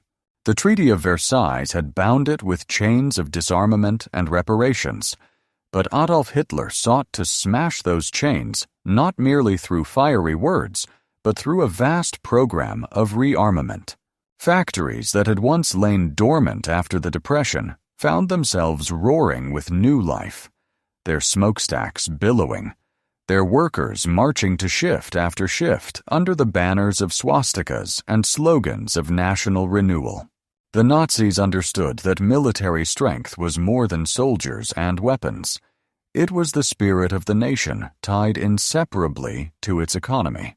The four-year plan, entrusted to Hermann Göring, aimed to make Germany self-sufficient and ready for war within a short span. Steel production skyrocketed. Synthetic oil and rubber projects were launched to reduce dependency on foreign imports. Mines across the Ruhr Valley thrummed with laborers extracting coal and iron.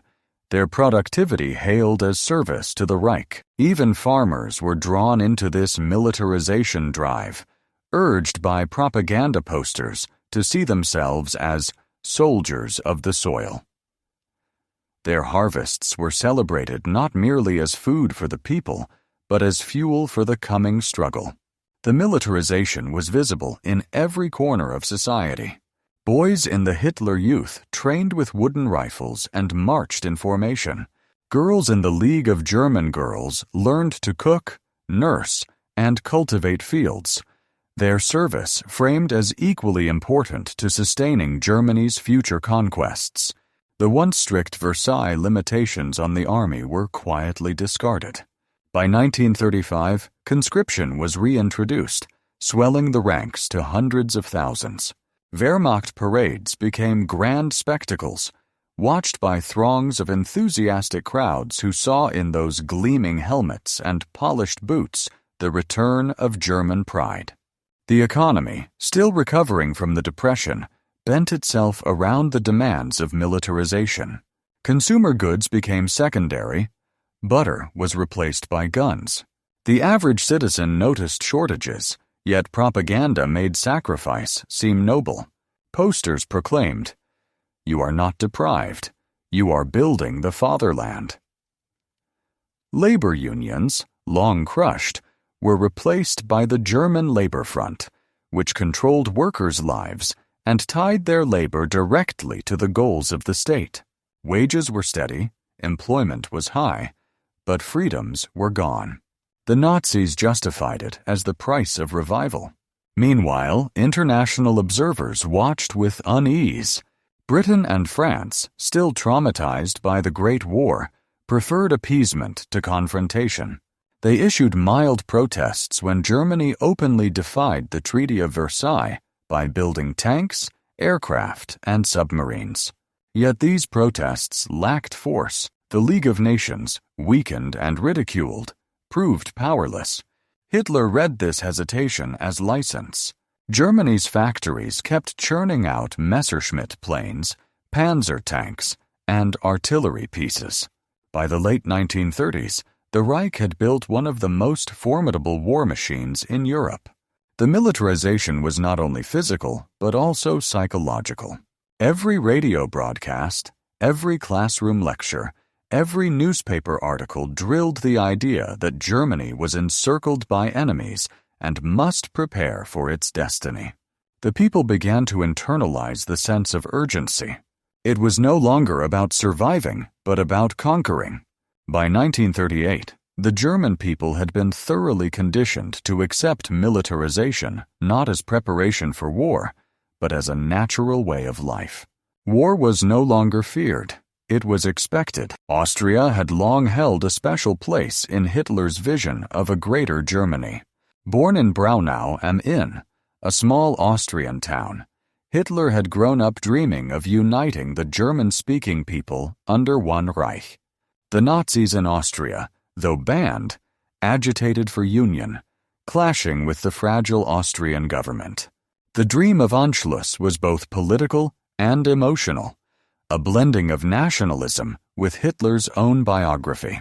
By early 1938, events accelerated. Austrian Chancellor Kurt Schuschnigg, aware of growing Nazi pressure within his borders, tried to resist. He sought support from Mussolini, who had once acted as Austria's protector. But Mussolini, drawn closer to Hitler by the Rome-Berlin axis, offered little more than empty assurances.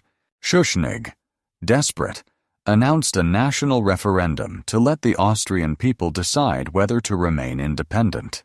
The ballot was set for March. Hitler, fearing he might lose the vote, moved quickly. He summoned Schuschnigg to his mountain retreat at Berchtesgaden, where the Austrian leader was browbeaten, humiliated, and forced to accept demands.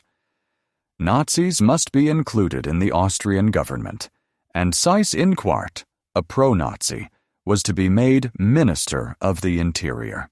Schuschnigg reluctantly agreed, but once back in Vienna, he tried to resist again through the referendum. Hitler would not allow it. On March 12, 1938, German troops crossed the border into Austria. There was no battle, no resistance. Crowds lined the streets, throwing flowers at the tanks, cheering and saluting. The Anschluss was presented as a joyous reunion of brothers, not a conquest. Hitler himself entered Vienna to thunderous applause. For him, it was the fulfillment of a lifelong dream. As Führer and Chancellor of the German nation and the Reich, I announce to German history the entry of my homeland into the German Reich, he declared. The annexation had enormous consequences. Austria ceased to exist as an independent state, absorbed into the Reich as the Ostmark. Its resources, industries, and manpower were now harnessed for Germany's growing war machine. For Jews and political opponents, however, the Anschluss was a catastrophe. Pogroms erupted across Austria, with Jewish shops looted, synagogues desecrated, and Jews forced to scrub streets while jeering crowds mocked them. The international community again did nothing. Britain and France expressed concern but avoided confrontation. Many in the West viewed the Anschluss as natural, even justified. Germans uniting with Germans. The failure to act emboldened Hitler further. He had achieved a major victory without firing a shot, proving to himself and the world that boldness could reap enormous rewards. The next target was Czechoslovakia, specifically the Sudetenland, a border region with a large ethnic German population. The Sudeten Germans, stirred by Nazi propaganda, complained of discrimination and clamored for union with Germany. Hitler exploited their grievances, portraying himself as their defender. But behind this rhetoric lay a deeper goal: the destruction of Czechoslovakia, a strong democratic state allied with France and the Soviet Union. Czechoslovakia had modern defenses, a skilled army, and alliances that could make resistance formidable. Yet Hitler calculated that Britain and France, still haunted by the horrors of the First World War, would avoid war at any cost. He escalated the crisis through fiery speeches, warning that the Sudeten Germans were being tortured and that Germany could not stand idly by. Tensions rose throughout 1938, and war seemed imminent. The climax came in September. British Prime Minister Neville Chamberlain, desperate to avoid conflict, flew to Germany to meet Hitler. At Berchtesgaden and later at Bad Godesberg, Hitler pushed his demands further, insisting not just on autonomy for the Sudetenland, but outright annexation. Chamberlain, eager for peace, pressed the Czechs to accept. Czech President Beneš, betrayed by his allies, reluctantly yielded under pressure. On September 29, 1938, the Munich Agreement was signed by Germany, Britain, France, and Italy. Czechoslovakia was not even invited to the table. The Sudetenland was handed to Germany in exchange for Hitler's promise that he had no further territorial ambitions. Chamberlain returned to London waving the infamous piece of paper, declaring, "Peace for our time." Crowds cheered, relieved that war had been averted. But in Prague, despair reigned. The Sudetenland contained Czechoslovakia's strongest fortifications and much of its industry. Stripped of defenses and betrayed by its supposed allies, the country was left vulnerable. Within 6 months, Hitler broke his promise, sending troops to occupy the rest of Czechoslovakia in March 1939. For the first time, Germany had seized non-German territory, proving that Hitler's ambitions extended far beyond uniting Germans. The betrayal of Czechoslovakia revealed the futility of appeasement. While Hitler celebrated another bloodless victory, Britain and France finally began to awaken to the danger. Yet by then, Germany's power had grown, and Hitler's appetite had only sharpened. By the summer of 1939, Hitler's next target was clear: Poland. But an attack on Poland risked a two-front war if the Soviet Union opposed him. Hitler needed a diplomatic masterstroke to neutralize that danger. The result was one of the most shocking agreements of the 20th century, the Nazi-Soviet Pact. For years, Nazis and communists had denounced each other as mortal enemies. Yet in August 1939, German and Soviet negotiators met in Moscow. On August 23rd, the two dictators, Hitler and Stalin, sealed their pact of non-aggression. Publicly, it was presented as a simple agreement to avoid conflict. Secretly, however, it contained protocols dividing Eastern Europe into spheres of influence. Poland would be carved up between Germany and the Soviet Union, while the Baltic states and parts of Romania would fall under Soviet control. The world was stunned. How could the two ideologies, supposedly sworn enemies, cooperate? The answer was cold pragmatism. Hitler gained the freedom to invade Poland without fear of Soviet intervention. Stalin gained time to rebuild his military, weakened by purges, and secured territorial expansion. Both dictators saw the pact as a cynical but useful tool. The signing of the pact shattered British and French hopes of containing Hitler through Soviet cooperation. It also demoralized communist parties worldwide, forced into the awkward position of defending an alliance with fascism. For Hitler, it was a triumph of diplomacy, clearing the last obstacle to war. At dawn on September 1, 1939, the world changed. German forces poured across the Polish border, launching a blitzkrieg, lightning war. that stunned observers with its speed and ferocity. Waves of Stuka dive bombers screamed overhead, their sirens designed to terrify. Tanks smashed through defenses, infantry followed swiftly, and Poland was overwhelmed before it could properly mobilize. Hitler justified the invasion with lies. German radio broadcast a staged attack on a border post at Gleiwitz, presenting it as Polish aggression. In his Reichstag speech, Hitler claimed Germany was merely defending itself. But the truth was undeniable. This was naked aggression. The Polish army fought bravely, but was hopelessly outmatched. Its cavalry, charging against tanks, became a tragic symbol of courage against modern machinery. Within weeks, Warsaw was besieged and bombed relentlessly. Civilians suffered horribly, caught in the fury of the Blitzkrieg. By September 17th, the Soviet Union invaded from the east, fulfilling the secret clauses of the Nazi-Soviet Pact. Poland was crushed between the two powers and ceased to exist as an independent state.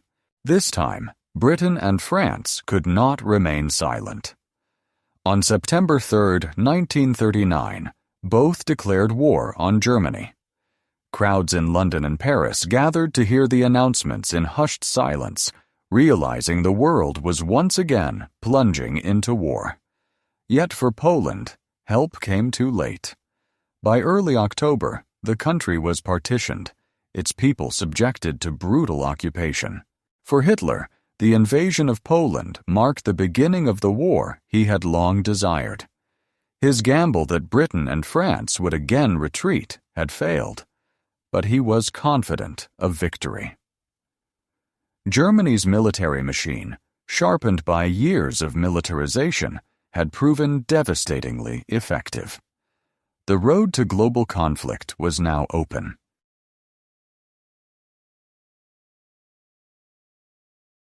The German campaign against France in May 1940 shocked the world.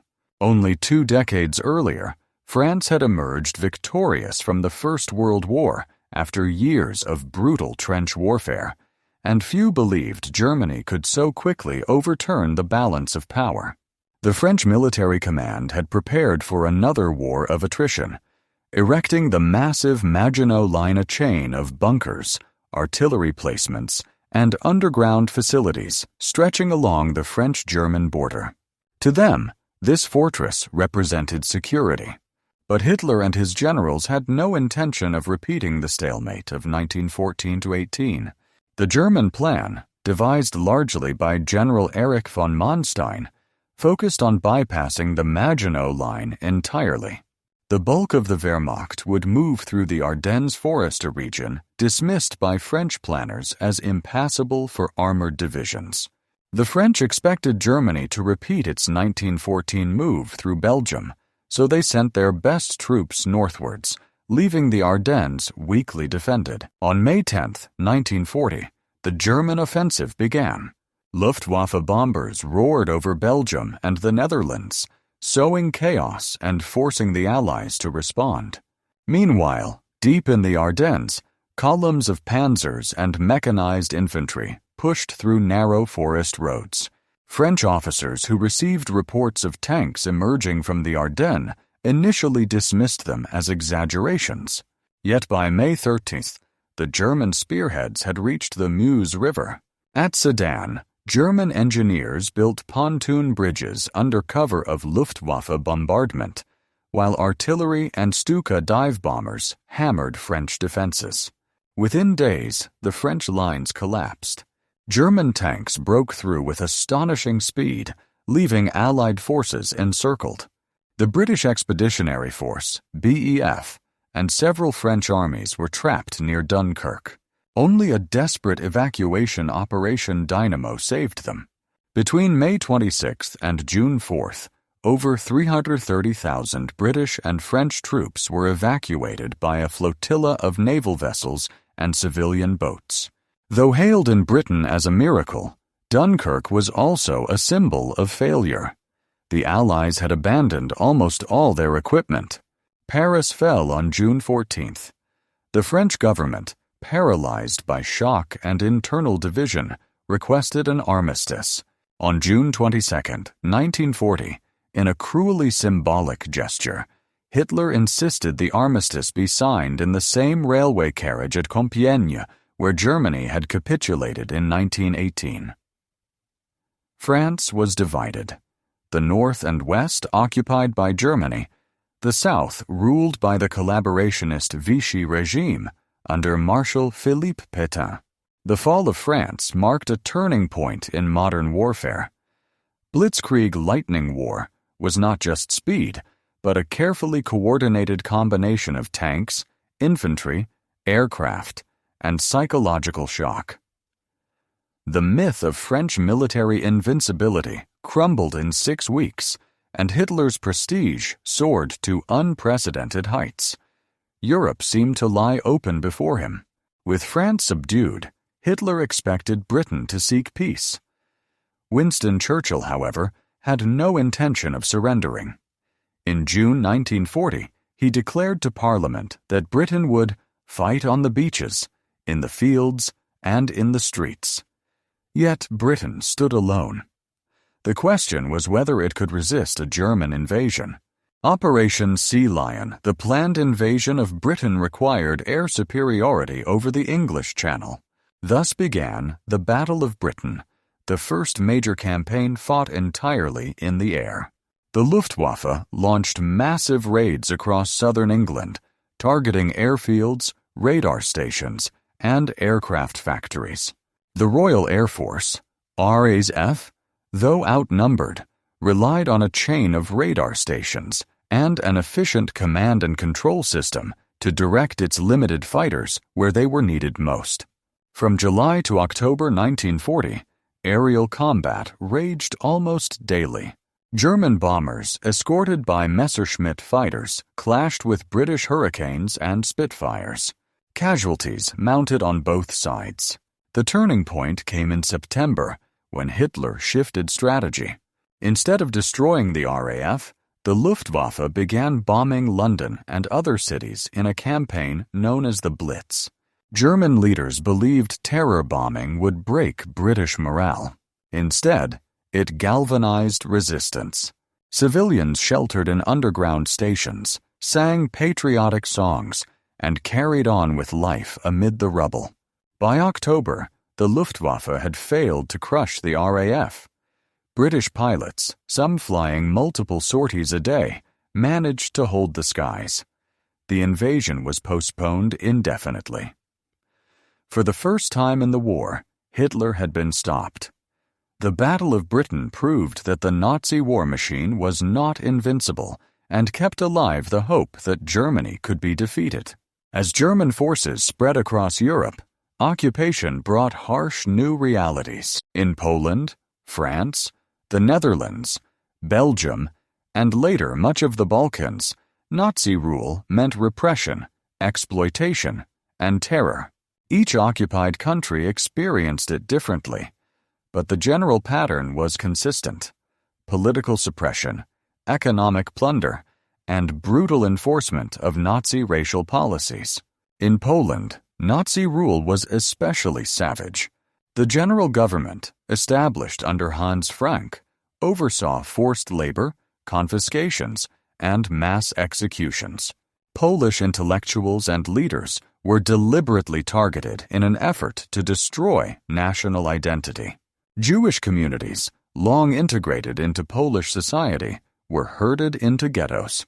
Warsaw, Łódź, and other cities saw tens of thousands forced behind walls, surviving on starvation rations.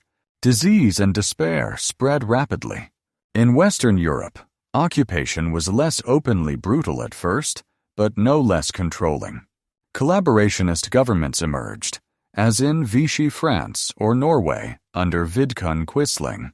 Industry and resources were redirected to serve the German war effort. Resistance movements slowly grew. Networks of underground newspapers, sabotage cells, and intelligence gatherers. The Gestapo, however, infiltrated many groups, and reprisals against civilians were often swift and merciless. Daily life under Nazi occupation was marked by fear. Curfews, propaganda, rationing, and sudden arrests became routine. Families whispered in private, uncertain whom they could trust. Deportations of Jews and other targeted groups began, initially disguised as resettlements. Few realized the full horror that awaited in concentration and extermination camps. But rumors spread. Hitler's empire was not just military conquest. It was an attempt to reorder Europe according to Nazi ideology. Slavs were to be enslaved or eliminated, Jews exterminated, and German settlers installed in their place. The continent became a laboratory of racial dictatorship, sustained by fear and enforced by violence. Behind the rapid conquests lay a deeper vision, Lebensraum, or living space.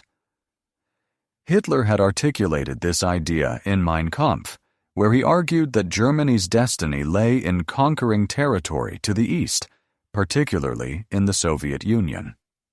He saw Eastern Europe as fertile land to be seized, and its people reduced to slaves or eliminated. The victories of 1939–40 only intensified his obsession. To Hitler, France and Britain were mere distractions. The true enemy was Judeo-Bolshevism, a blend of anti-communism and anti-Semitism that fueled his worldview. He imagined vast German colonies stretching across Ukraine and Russia, feeding the Reich with grain, oil, and raw materials. Millions of Slavs, he believed, would either perish or serve as forced labor. This vision was not just ideology, it was integrated into military planning. Hitler constantly reminded his generals that the war was about survival of the German race. He viewed diplomacy, such as the Nazi-Soviet pact, as temporary expediency. In his mind, the Soviet Union had to be destroyed before it could challenge German power. Lebensraum also shaped occupation policies. In Poland and Czechoslovakia, German authorities began settling ethnic Germans while displacing local populations. The SS developed long-term plans for mass deportations and exterminations. The war was increasingly framed not only as a geopolitical struggle, but as a racial war of annihilation. On June 22, 1941, Hitler launched Operation Barbarossa, the largest invasion in history. Over 3 million German soldiers, supported by hundreds of thousands of Axis troops, crossed into Soviet territory along a 1,800-mile front. The attack shattered the Nazi-Soviet pact and stunned the world. The initial advance was devastating. Soviet forces, unprepared and poorly commanded in the opening weeks, were encircled in massive battles at Minsk, Smolensk, and Kiev. Entire armies were captured. By autumn, German forces had advanced deep into the Soviet Union, occupying vast swaths of territory. Villages were burned, civilians executed, and Jews massacred in mass shootings by Einsatzgruppen following behind the Wehrmacht. The brutality of the invasion was unmatched. Unlike in Western Europe, this was a war of annihilation. Hitler instructed his commanders to disregard international law, to starve prisoners of war, and to treat civilians as expendable. Millions of Soviet POWs died in camps, while Ukraine and Belarus became epicenters of atrocity. Yet the Soviet Union did not collapse. Factories were relocated east of the Urals, producing tanks and aircraft. The Red Army, though battered, regrouped. The scorched earth policy left little for the invaders to seize. By December 1941, German forces reached the outskirts of Moscow, but winter set in. Temperatures plunged, supplies ran short, and Soviet counterattacks drove the Wehrmacht back. Operation Barbarossa, intended to be a swift campaign, became a drawn-out struggle. Hitler had underestimated Soviet resilience and overextended his forces. The Eastern Front opened a new, colossal dimension to the war, one that would ultimately determine its outcome.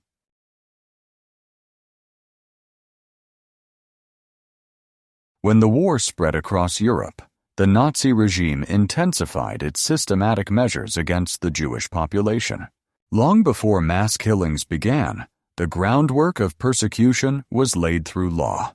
These laws were not passed in silence.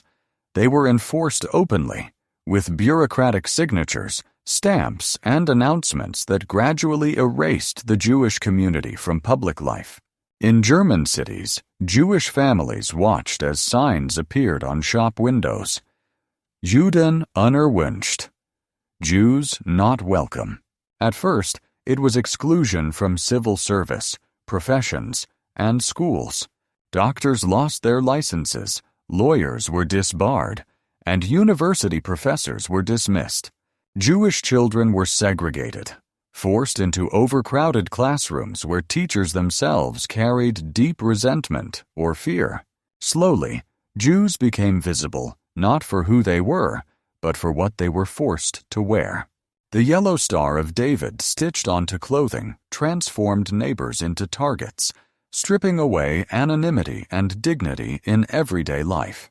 As Nazi control spread into occupied Poland and beyond, entire communities were uprooted. Jewish families were herded into ghettos, enclosed districts often sealed by brick walls or wooden fences topped with barbed wire. Warsaw, Łódź, Kraków. These cities became sites of confinement, where hunger and disease were as deadly as bullets. The ghettos were designed not only as holding areas, but as instruments of degradation. Families who once lived in spacious apartments were crammed into single rooms, sharing with strangers. Streets once alive with commerce and tradition became narrow corridors filled with silence, broken only by the creak of wagons carrying away bodies of those who starved. Resistance existed, even in these grim conditions. Underground schools were formed to keep children learning. Secret libraries and prayer gatherings tried to preserve identity. But the ghettos were above all symbols of isolation, a staging ground for what was to come. While the ghettos contained the Jewish population, the Nazi state unleashed its mobile killing units, the Einsatzgruppen. These squads, made up of SS officers, policemen, and local collaborators, followed the German army into newly conquered territories, particularly in Eastern Europe and the Soviet Union.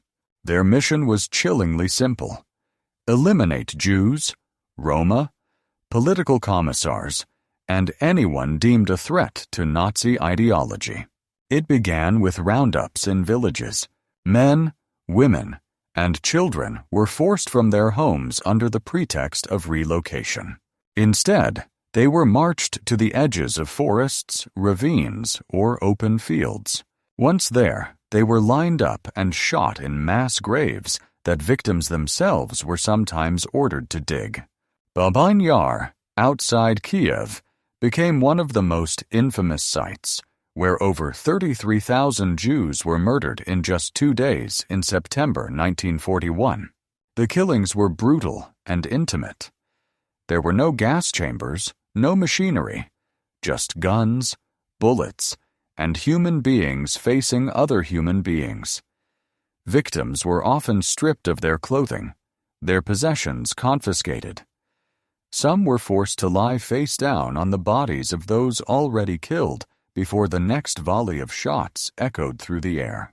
For the perpetrators, alcohol was often used to numb the horror. Yet records show many carried out their duties without resistance, conditioned by propaganda and obedience to orders. For local populations, reactions varied. Some watched in silence, some helped, and others risked their lives to shelter fleeing Jews. The Einsatzgruppen marked the transition from persecution to annihilation. The mass graves across Eastern Europe became the silent markers of communities erased, towns left without their Jewish residents, cultures extinguished in a matter of days. By early 1942, the Nazi regime sought to coordinate what it had already begun. The killings carried out by the Einsatzgruppen, though extensive, were seen as inefficient. The ghettos were overcrowded, disease-ridden, and unsustainable. What was needed was a clear, bureaucratically managed plan for what they called the final solution to the Jewish question. On January 20th, 1942, senior officials of the Nazi government and SS gathered in a villa at Wannsee, a quiet suburb of Berlin. Around a polished wooden table, in a setting of calm and order, men in uniforms and suits discussed the logistics of genocide. Reinhard Heydrich, head of the Reich Security Main Office, chaired the meeting. The language used was cold and bureaucratic. Instead of saying murder or killing, they spoke of evacuation, treatment, and resettlement. 15 men attended, representing ministries, the SS, and the Nazi Party. They discussed numbers, categories, and methods. Lists were prepared estimating the Jewish population in each European country, from the millions in the Soviet Union to the small communities in countries like Denmark and Luxembourg. The plan was not vague. Deportations would move Jews to specially constructed camps in occupied Poland, where they would be systematically exterminated. The minutes of the conference, later discovered, revealed how ordinary this extraordinary crime was made to appear. It was presented as administration, paperwork, coordination. The setting, a lakeside villa with fine dining, stood in stark contrast to the unimaginable suffering the decisions would unleash. Wannsee symbolized the terrifying fusion of modern bureaucracy and mass murder. Following Wannsee, the Nazi regime moved swiftly to create the infrastructure of industrial killing. Ghettos had served their purpose as temporary containment. Now, specialized facilities were to be built, places designed not for detention, but for extermination. The camps at Belzec, Sobibor, Treblinka, Majdanek, and the most infamous of all, Auschwitz-Birkenau, became the central pillars of this system. These were not like earlier concentration camps, where prisoners were exploited for labor until they died. The new camps were machines of death, constructed with a single purpose: to kill as many people as possible, as quickly as possible. Railway tracks were extended to reach the gates of these camps. Deportation trains arrived daily, packed with Jews from across Europe. Each train carried hundreds, sometimes thousands, in suffocating cattle cars with little food or water. Upon arrival, selections were made. SS doctors or officers stood at the platform, pointing left or right. Some were sent to forced labor. Most were sent directly to the gas chambers. The camps themselves were carefully designed. Gas chambers disguised as shower rooms ensured victims entered without resistance. Zyklon B pellets or carbon monoxide engines provided the lethal means. Crematoria burned bodies, reducing human lives to ash. Guards and camp administrators kept detailed records, treating mass death as data to be logged and filed. Outside the barbed wire, local villagers sometimes saw the smoke rising from chimneys, smelled the acrid odor, or heard the sounds carried on the wind. Inside, those imprisoned who survived initial selections witnessed the unimaginable, struggling to hold on to fragments of hope, even as the machinery of death consumed thousands each day. The Holocaust was not the work of a few individuals, but of an entire system, a machinery of genocide that combined ideology, technology, and bureaucracy. Every element of Nazi Germany contributed in some way. The railways scheduled deportations, often down to the hour. Industries manufactured the chemicals used in gas chambers. Ordinary clerks typed documents that sealed the fate of millions.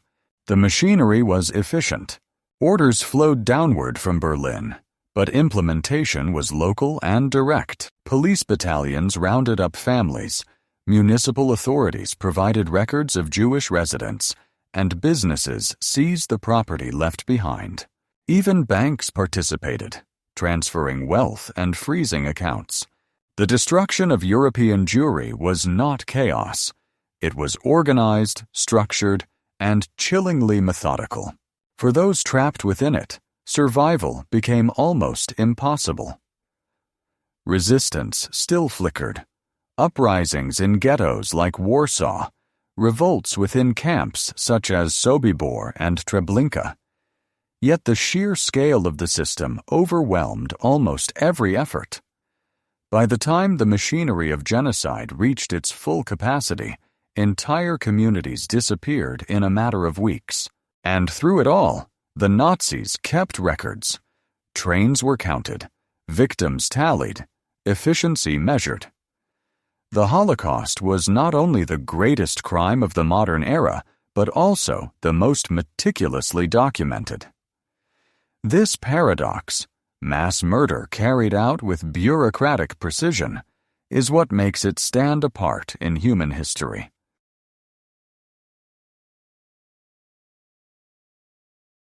The attack on Pearl Harbor on December 7, 1941, changed the course of history in a single morning.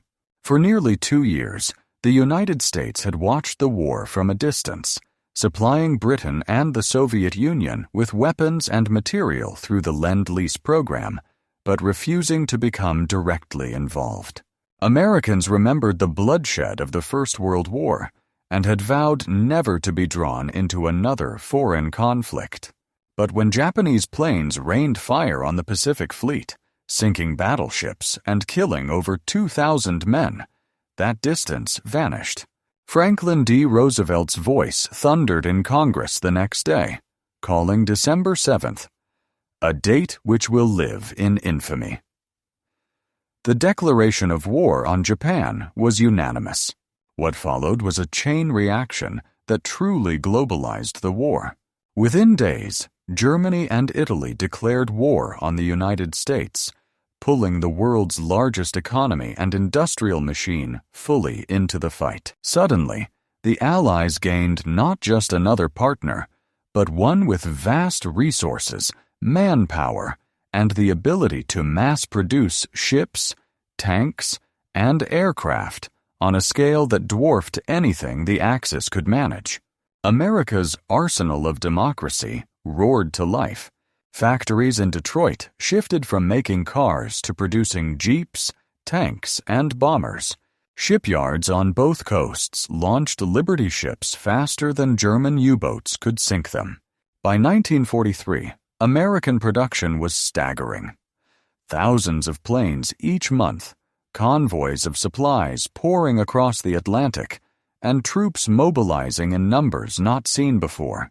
The U.S. military buildup was not instantaneous, however. In the first months, the shock of Pearl Harbor lingered. Japan swept across the Pacific, conquering the Philippines, Malaya, and the Dutch East Indies. American troops on Bataan fought bravely, but were eventually overwhelmed, leading to the infamous Bataan Death March. Yet even in defeat, there was resolve. General Douglas MacArthur, forced to flee the Philippines, declared, "I shall return," a promise that would echo through the war. In Europe, the U.S. presence first appeared at sea. American destroyers escorted convoys across the Atlantic, fighting off German U-boats that prowled the shipping lanes. In North Africa, American troops made their combat debut during Operation Torch in late 1942, landing in Morocco and Algeria alongside British forces. The landings marked a turning point. American soldiers, still inexperienced, faced German and Italian troops head-on. The battles in Tunisia were bloody, and at Kasserine Pass in early 1943, American units were routed by the battle-hardened Afrika Korps under General Erwin Rommel. It was a harsh lesson, but the U.S. military adapted quickly, improving leadership, coordination, and tactics. By May 1943, Axis forces in North Africa were surrounded and surrendered, giving the Allies their first major victory together. Back home, the American war effort reshaped society. Millions of men were drafted into the armed forces, while women entered the workforce in unprecedented numbers. Rosie the Riveter became a symbol of female strength, as women took up welding, assembly line work, and other jobs once reserved for men. African Americans, though facing segregation in the military, also contributed in great numbers, with the Tuskegee Airmen proving their skill as fighter pilots. The war effort bound the nation in shared sacrifice. Rationing, war bonds, victory gardens, and a unifying sense that America had entered a struggle not just for territory, but for freedom itself. The entry of the United States into the war signaled to both friend and foe that the tide would not remain in Axis hands forever. It would take time. It would take blood. But the sheer weight of American industry, manpower, and determination was now fully engaged.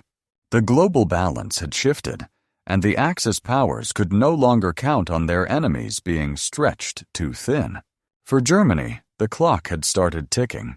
While the Americans were still gathering strength, the Soviet Union bore the brunt of Hitler's fury. The Eastern Front had already consumed millions of lives, with vast battles at Kiev, Smolensk, and Moscow. But in 1942, Hitler made a fateful decision. Instead of striking again at Moscow, he turned his armies southward, toward the oil fields of the Caucasus and the city that bore Stalin's name, Stalingrad. The battle that followed would become one of the most brutal in human history. Beginning in late summer 1942, the German Sixth Army, under General Friedrich Paulus, advanced into Stalingrad. The Luftwaffe bombed the city into rubble, but the Soviet defenders, under General Vasily Chuikov, turned the ruins into fortresses. Every block, every building, every basement became a battlefield. Soviet soldiers swore not a step back, as Stalin's infamous Order No. 227 commanded. Snipers, most famously Vasily Zaitsev, hunted Germans from hidden positions, turning the city into a nightmare of constant death. The Germans pressed forward, seizing most of the city by October, but the Soviets clung to the western bank of the Volga River. Supplies came across under constant bombardment, ferried by boats in the dead of night. Stalin sent reinforcements and reserves, knowing that if Stalingrad fell, the entire southern front might collapse. But he also saw an opportunity. The Germans were overextended, their flanks guarded by weaker Romanian and Italian units. In November 1942, the Soviets launched Operation Uranus, a massive counteroffensive. Soviet armies swept around Stalingrad, encircling the Sixth Army in a trap. Over 250,000 German soldiers were cut off, surrounded in the frozen city. Hitler ordered Paulus to hold out, promising supplies by air, but the Luftwaffe could not deliver enough to sustain them. The winter set in, and hunger, cold, and despair consumed the trapped Germans. Soldiers boiled horse meat, froze in cellars, and faced relentless Soviet attacks. By January 1943, it was over. Paulus, promoted to field marshal by Hitler with the expectation he would commit suicide rather than surrender, chose to lay down arms. Over 90,000 survivors trudged into Soviet captivity, most never to return. The loss was catastrophic for Germany. It was the first major defeat of the Wehrmacht, shattering the myth of invincibility. From that point, the Eastern Front was a relentless Soviet advance westward. In 1943, the Battle of Kursk, the largest tank battle in history, saw the Germans try to regain the initiative. But the Red Army held firm, and Soviet armor pushed the Germans back. From then on, the Wehrmacht fought defensively, retreating across Ukraine, Belarus, and into Poland. The cost for the Soviets was immense, millions of dead. But the tide had turned. Stalingrad was more than a battle. It was a symbol. For the Soviets, it was proof that Hitler could be defeated. For the Germans, it was a nightmare they could not escape. The collapse of the Eastern Front after Stalingrad marked the beginning of Germany's long retreat, a retreat that would not end until the Red Army entered Berlin. As the Soviets pushed from the east, the Western Allies prepared for the greatest military operation in history. By 1943, American and British forces had cleared North Africa and invaded Italy, forcing Mussolini from power. Yet Germany still held most of Europe in an iron grip. To break it, the Allies needed to land in France and open a second front. The planning for this invasion, codenamed Operation Overlord, was vast. Under General Dwight D. Eisenhower, millions of men, thousands of ships and aircraft were assembled in Britain. The Germans knew an invasion was coming, but not when or where. Hitler suspected Normandy, but also feared a landing at Pas-de-Calais. The Allies used deception fake armies, dummy tanks, false radio traffic to convince the Germans that Calais was the target. On June 6, 1944, D-Day arrived. At dawn, Allied troops stormed 5 beaches: Utah, Omaha, Gold, Juno, and Sword. Paratroopers had already dropped inland the night before, seizing bridges and disrupting German communications. The landings were chaotic and bloody. At Omaha Beach, American soldiers faced heavy fire from cliffs above, with waves of men cut down before even reaching the shore. Yet they kept advancing, crawling forward inch by inch until the defenses were broken. By nightfall, over 150,000 Allied troops were ashore, establishing a foothold in Normandy. The battle for France was far from over. The bocage hedgerow country turned every field into a fortress. German panzer divisions counterattacked fiercely, especially near Caen, but Allied air superiority crippled German movements, and the steady flow of American reinforcements gave the Allies overwhelming strength. By August 1944, Paris was liberated, greeted with jubilation by French resistance fighters and civilians alike. The Allies advanced rapidly across France, though not without setbacks. The Battle of the Bulge in December 1944 saw the Germans launch a desperate counteroffensive through the Ardennes. In freezing conditions, American forces, including the defenders of Bastogne, held firm until reinforcements arrived. The German gamble failed, exhausting their reserves. After that, the path into Germany was open. The D-Day landings were the decisive beginning of the end for Nazi Germany. With the Soviets advancing from the east and the Western Allies from the west, Hitler's empire was collapsing under the weight of a two-front war he had once hoped to avoid. While great armies clashed on battlefields, another war raged in the shadows: the resistance. Across occupied Europe, ordinary men and women risked their lives to sabotage German operations, aid Allied soldiers, and keep alive the hope of freedom. In France, the Maquis named after the scrubland where they hid organized ambushes, cut railway lines, and attacked German convoys. Armed with weapons parachuted in by the British Special Operations Executive, SOE, they struck whenever possible, melting back into the countryside. The risks were enormous. Capture often meant torture or execution, yet thousands joined, motivated by patriotism and anger at occupation. In Poland, the resistance was among the most organized. The Armia Krajowa, Home Army, conducted sabotage and gathered intelligence. In 1944, they launched the Warsaw Uprising, attempting to liberate the capital before the Soviets arrived. For 63 days, Polish fighters held out against overwhelming German forces, but the uprising was brutally crushed and the city was left in ruins. Still, their courage became a lasting symbol of defiance.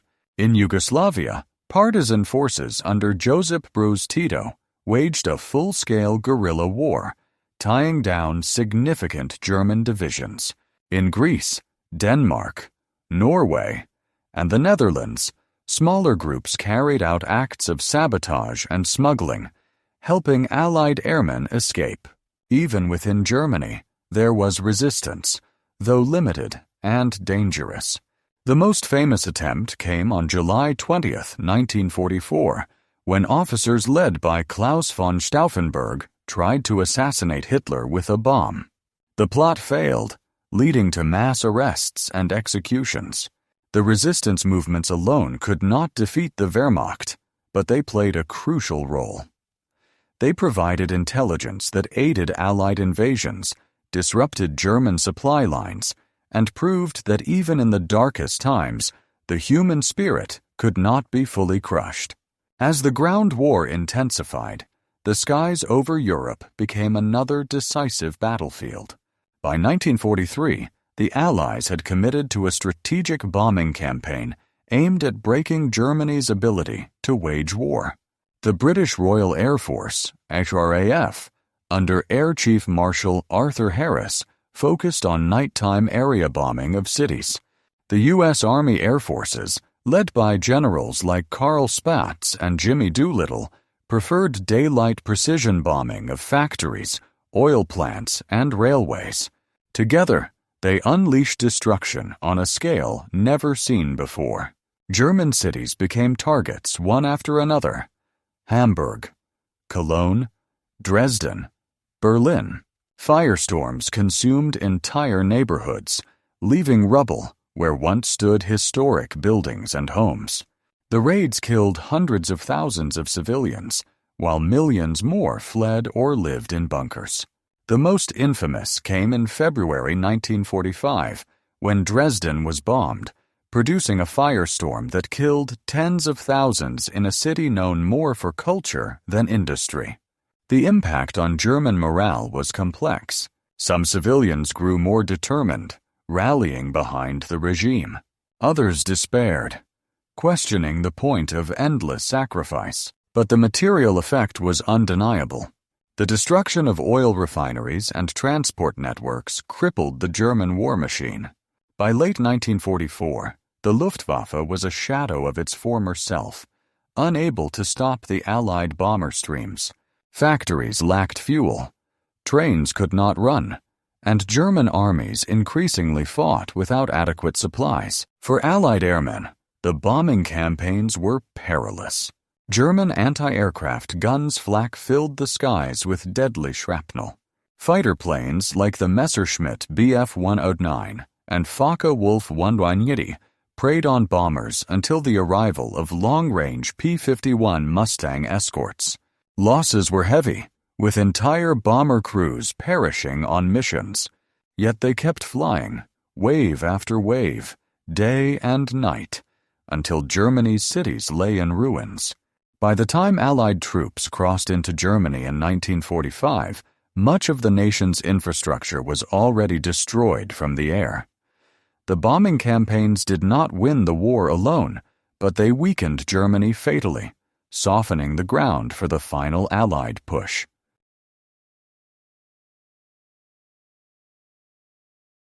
By 1944, whispers of discontent within the German military had grown into plots. Officers who had once sworn loyalty to Hitler now looked upon him as the greatest obstacle to Germany's survival. The war had turned decisively against the Reich. Allied forces pressed from the west, while the Red Army drove relentlessly from the east. Amid the ruins of bombed-out cities and endless casualty lists, even men of rank and privilege began to dream of ending Hitler's rule. The most famous of these plots was Operation Valkyrie, a plan that was originally designed as a contingency to maintain order inside Germany if the state collapsed. Resistance officers like Colonel Klaus von Stauffenberg saw in it an opportunity to eliminate Hitler and negotiate with the Allies before Germany was completely destroyed. Their hope was naive. Churchill, Roosevelt, and Stalin had already demanded unconditional surrender, but to these conspirators, it was better to try than to stand by while the nation burned. On July 20th, 1944, Stauffenberg entered Hitler's headquarters, the Wolf's Lair in East Prussia, carrying a bomb hidden in a briefcase. The conference room was thick with smoke and tension. Maps littered the table as Hitler ranted about military operations. Stauffenberg excused himself, quietly armed the device, and returned, setting the briefcase near Hitler before slipping out under the pretense of a phone call. Minutes later, an ear-splitting explosion shattered the chamber, killing several officers and engulfing the room in smoke. For a brief moment, Berlin's conspirators believed history had turned. But fate was cruel. A heavy wooden table leg shielded Hitler from the blast, leaving him shaken and slightly injured, but very much alive. By evening, he appeared on radio, voice firm, denouncing a handful of criminal traitors. The Gestapo unleashed a wave of repression, arresting thousands. Stauffenberg and several key plotters were executed by firing squad that very night. Others faced gruesome trials at the People's Court, presided over by Roland Freisler, where humiliation preceded hanging on meat hooks with piano wire. The July plot was not the only attempt. Earlier efforts by men like General Treschow had failed, and lone individuals such as Georg Elser had tried years before to strike at Hitler. Each failure only deepened Hitler's sense of invincibility and fueled his paranoia. The resistance inside Germany was crushed, its members branded traitors, while Hitler claimed destiny itself shielded him. Yet beneath his bravado, he knew, if his own officers were willing to kill him, his grip on power was slipping. After July 1944, Hitler's paranoia metastasized. Already mistrustful, he became convinced that betrayal surrounded him. He withdrew deeper into fortified bunkers, emerging less often into public view. His once fiery speeches were fewer, replaced by rambling monologues to dwindling audiences of loyalists. He obsessed over loyalty. Officers were shuffled, dismissed, or executed on suspicion alone. Even within the inner circle, fear reigned. Heinrich Himmler, Hermann Göring, Joseph Goebbels, and Albert Speer navigated carefully, each man aware that a single misstep could lead to ruin. Hitler's temper grew explosive. Maps were smeared with his trembling hands as he berated generals for retreats they could not prevent. His health deteriorated as paranoia consumed him. Tremors shook his left hand, his gait stiffened, his complexion waxen. Physicians prescribed amphetamines, barbiturates, and dubious injections, further clouding his mind. His orders grew increasingly detached from reality. He demanded divisions that no longer existed be sent into battle, commanded defenses on maps that bore no resemblance to the ground. He clung to fantasies of miracle weapons jet aircraft, V-rockets, new tanks that would supposedly reverse Germany's fortunes. Berlin itself reflected his paranoia. Bomb shelters multiplied, security checks increased, and Gestapo patrols prowled the streets. Neighbors whispered against each other, fearing denunciation. Even in the Reich Chancellery, officials spoke in hushed tones, never knowing who might report them. By the winter of 1944-45, Hitler trusted almost no one. His delusions grew apocalyptic. He insisted that if Germany could not win, it did not deserve to exist. If the war is lost, the nation will perish, he declared. He preferred total destruction to surrender, a twisted logic that revealed the full depth of his paranoia and narcissism.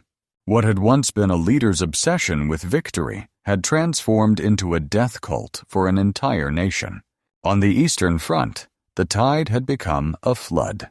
The Battle of Stalingrad had broken the myth of German invincibility, but it was the Soviet offensives of 1944 and 1945 that carried the Red Army across Eastern Europe with unstoppable force.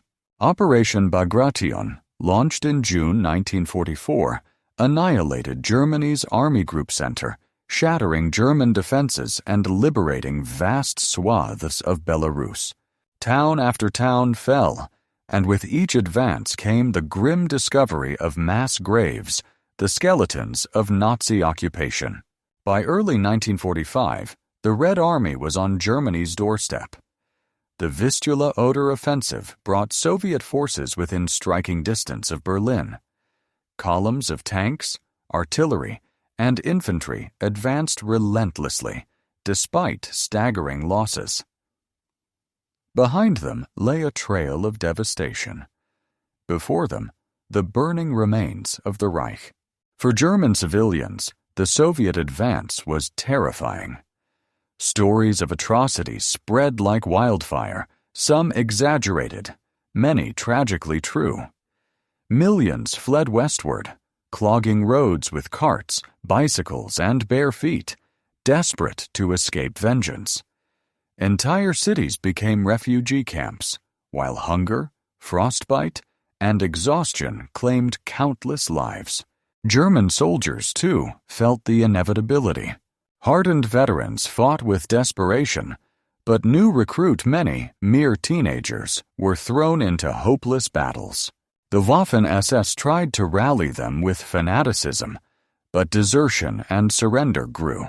Soviet artillery pounded German lines day and night, and the Luftwaffe, once a terror in the skies, was now a shadow, unable to contest Soviet dominance. Inside his bunker, Hitler raged.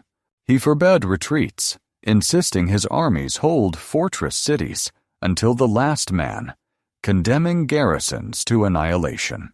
He fantasized about counterattacks that never materialized. Meanwhile, the Red Army closed in, its guns already within range of Berlin. The noose tightened, and with each passing week, the once mighty Reich shrank into a besieged ruin. The spring of 1945 brought the final act. Berlin, once the heart of Nazi grandeur, was now a fortress of rubble. The Soviet assault began in April with a thunderous bombardment that turned entire districts into smoldering wastelands. The ground shook as artillery rained down, and the city's defenders, an improvised force of exhausted soldiers, SS units, Hitler Youth, and old men from the Volkssturm militia dug in among the ruins. Street by street, block by block, the Red Army advanced. Fighting was brutal and intimate. Machine guns rattled from windows, grenades exploded in stairwells, tanks crushed barricades under their treads.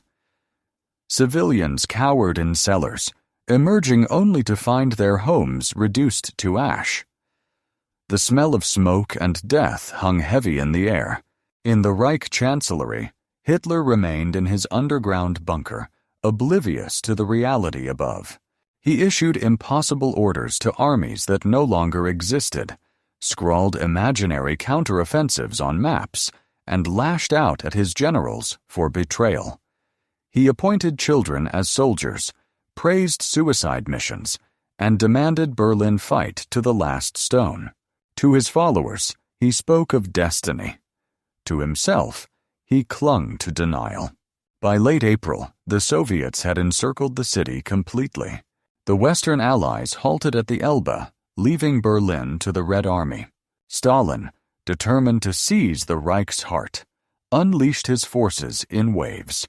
The battle became a contest of attrition. Bodies piled in the streets, ammunition dwindled, and the once proud capital of the Third Reich turned into an inferno. On April 30th, 1945, as Soviet troops closed in on the Reichstag, the red flag soon to be raised over its shattered dome, the Third Reich was within hours of collapse. Hitler, surrounded by loyalists but utterly defeated, faced the end. The final days in the bunker were surreal. Adolf Hitler, once the dictator who had commanded armies across continents, now sat in a damp, dimly lit underground shelter beneath the ruins of Berlin. His body trembled with illness, his mind oscillated between rage and despair, and his empire lay in ashes. Eva Braun, who had remained by his side, married him in a brief ceremony on April 29, 1945. Guests toasted with cheap champagne, the mood somber, the walls shaking from distant artillery.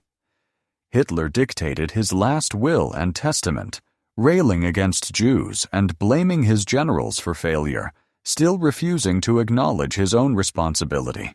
On April 30th, he withdrew with Eva into his private chamber. Around 3:30 p.m., those outside heard a gunshot. When aides entered, Hitler was slumped on the sofa, a pistol in his hand, a bullet wound in his head. Eva lay beside him, having taken cyanide. The bodies were quickly wrapped in blankets, carried through the bunker, and doused with petrol in the garden above. Flames consumed the remains as Soviet shells fell around them. News spread swiftly through the bunker. The Führer was dead. Joseph Goebbels and his wife, in fanatical loyalty, soon followed by poisoning their 6 children before taking their own lives. Other officials attempted escapes, though few succeeded. For Berliners, the nightmare was nearly over. 2 days later, German forces in Berlin surrendered. Within a week, the entire nation capitulated. The Reich, which Hitler had promised would last 1,000 years, had collapsed in just 12. His suicide marked not only the end of his rule, but the symbolic destruction of the ideology that had plunged the world into the most devastating war in history.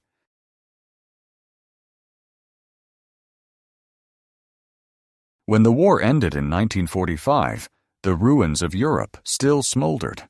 Cities lay flattened, families torn apart, and millions of lives extinguished. Amid the wreckage, a question loomed like a shadow over the victorious Allies. How should the men responsible for such calculated brutality be judged? Never before in human history had the leaders of a defeated nation been brought before the eyes of the world to account for crimes of such unimaginable scale. The answer was the Nuremberg Trials, a series of proceedings that began in November 1945 inside the Palace of Justice in the Bavarian city of Nuremberg. The location itself carried symbolic weight. Once a proud stage for Nazi rallies, now the city became the stage for their reckoning. Inside the courtroom, the most notorious figures of the Third Reich sat in the dock. Hermann Göring, Hitler's flamboyant second-in-command and head of the Luftwaffe, leaned back in his chair, attempting to project an air of superiority. Beside him sat Joachim von Ribbentrop, the former foreign minister who signed pacts of betrayal with both allies and enemies. Wilhelm Keitel, chief of the High Command, looked stiff and unyielding, a soldier without an army. Others followed. Alfred Rosenberg, the ideological architect of Nazi racial policy. Hans Frank, the butcher of Poland. Ernst Kaltenbrunner, high-ranking SS leader. Julius Streicher, the venomous propagandist whose words paved the road to extermination. Each carried the weight of decisions that had shaped the Holocaust, the war of aggression, and the millions of dead that now haunted Europe. The courtroom was stark and imposing. Allied judges from the United States, Great Britain, the Soviet Union, and France presided in their robes. Before them, the prosecution team laid out charges unprecedented in international law, crimes against peace, war crimes, and crimes against humanity. The language of the indictments would set a precedent for generations to come. The proceedings drew the eyes of the world. Journalists filled the press gallery, scribbling notes on every scowl, every outburst, every whispered word. Survivors and victims' families watched with a mix of anger and anticipation, hoping to see justice where so many had only known loss. For the first time, the atrocities of the Holocaust were spoken aloud in meticulous detail in an international courtroom. Films shot by Allied liberators were projected on screens, forcing even the accused to confront images of mass graves, skeletal survivors, and the machinery of extermination camps. The defendants shifted uneasily in their seats as evidence built against them, their claims of ignorance slowly unraveling under the cold weight of documentation. But the trial was not only about assigning guilt, it was about creating a record for history.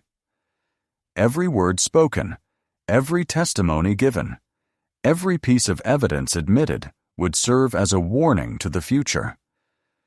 Crimes on such a scale could never again be buried under rubble and silence. No piece of evidence carried as much raw force as the words of those who lived through the horror. Survivors frail, scarred, but unbroken, took the stand. Each testimony transformed the abstract numbers of genocide into human experience. One survivor from Auschwitz described arriving at the camp with his family. He remembered the barking dogs, the shouting guards, the smoke rising from chimneys. Within minutes, his mother and younger sister were sent one way, he another. He never saw them again. His voice faltered as he recalled the smell, the cries, the silence that followed. Another, a woman from Warsaw, spoke of life in the ghetto. She recounted the starvation, the brutality of roundups, and the constant fear of the knock at the door. She described seeing children torn from their parents, neighbors shot in the streets for a scrap of bread, and the daily humiliation designed to strip away humanity. The courtroom sat frozen during these accounts. Even hardened military men, even journalists accustomed to war's destruction, felt the chill of something darker than battlefield death. These were not accidents of war. They were deliberate acts of policy, of ideology. The survivors' testimonies were not merely for the judges. They were for the world. They spoke not only to condemn the men in the dock, but to remind humankind of what had been unleashed when hatred and power combined unchecked. One survivor ended his testimony with a simple sentence that echoed in the chamber. "I am here, but so many are not. I speak for them." Those words carried the weight of millions. As evidence mounted, the defendants and their lawyers clung to one refrain. They were soldiers, bureaucrats, ministers. They had merely followed the orders of their Führer. They argued that no individual could be held responsible for actions taken in a system where disobedience meant death. Wilhelm Keitel, the military chief, claimed that as a soldier he had sworn an oath to Hitler and could not refuse commands. Others argued that they had no direct hand in killings, that they signed papers without knowing the consequences, that their positions were symbolic rather than operational. But the prosecution dismantled these defenses. Documents revealed signatures on decrees authorizing deportations, orders for executions, directives for occupation policies designed to starve entire populations. Letters and diaries betrayed knowledge of what was happening in the camps. The argument of obedience cracked under the evidence of complicity. The tribunal's judges made clear, just following orders was no shield against accountability. To claim obedience while facilitating genocide was not a defense, it was an admission. The trials established a revolutionary principle. Individuals have moral responsibility, even in systems of authority. This idea would echo through history, shaping international law, influencing future tribunals from Yugoslavia to Rwanda, and forming the backbone of what became known as the Nuremberg Principle. After months of evidence, arguments, and deliberations, the tribunal delivered its verdicts in October 1946. The sentences were read out, one by one, to a hushed courtroom. 12 of the accused were sentenced to death by hanging, including Göring, Ribbentrop, Keitel, Rosenberg, Frank, Kaltenbrunner, and Streicher. Others received long prison terms. Life imprisonment for Rudolf Hess, Hitler's deputy who had flown to Britain in 1941. 20 years for Albert Speer, the armaments minister who admitted partial guilt. 10 years for lesser figures. 3 were acquitted, though their reputations were forever stained. The executions took place on October 16, 1946. In the cold hours before dawn, the condemned were led one by one to the gallows inside Nuremberg prison. Göring, who had once strutted as Hitler's heir, cheated the rope by swallowing a hidden cyanide capsule hours before his execution. The others faced their fate with varying defiance or despair. Julius Streicher, the rabid anti-Semite, shouted, "Heil Hitler!" as the trapdoor opened beneath him. The hangings were carried out quickly, but the reverberations were immense. For the first time, the architects of state-sponsored mass murder had been held to account not by vengeance alone, but by a legal process for all the world to see. The executions closed one chapter, but they opened another. How the world would remember and learn from these crimes. The Nuremberg Trials were groundbreaking, but they were not without controversy. Even as the sentences were carried out, debates raged among politicians, jurists, and ordinary citizens about whether true justice had been served or whether the trials were a thinly veiled form of victor's justice. Some argued that the Allies had no moral authority to judge. The Soviets, after all, had committed their own atrocities during the war.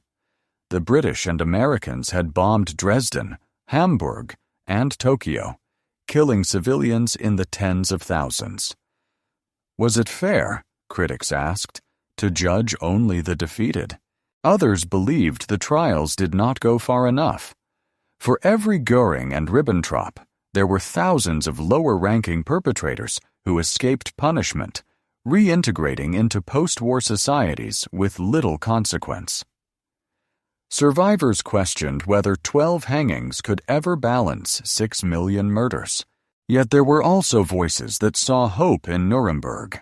For the first time, humanity had attempted to put law above power, principle above revenge. The proceedings created a permanent record that would serve future generations. They established concepts crimes against humanity, genocide, that would shape international law and inspire the creation of the International Criminal Court decades later. In this tension between justice and revenge, between memory and forgetting, the world began its slow, painful reckoning with the Holocaust.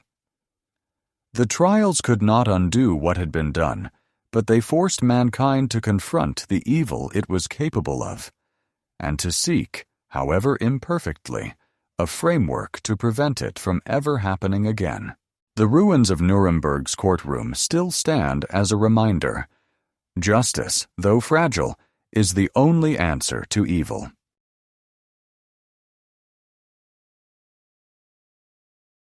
The collapse of the Third Reich in May 1945 left Germany not only in physical ruins, but also in moral and spiritual devastation. Cities were shattered by bombings, families torn apart, millions of refugees displaced, and deep within the national psyche lingered the poisonous imprint of 12 years under Hitler's rule. Allied soldiers who marched through German streets saw people emerging from cellars and ruins with expressions of defeat faces.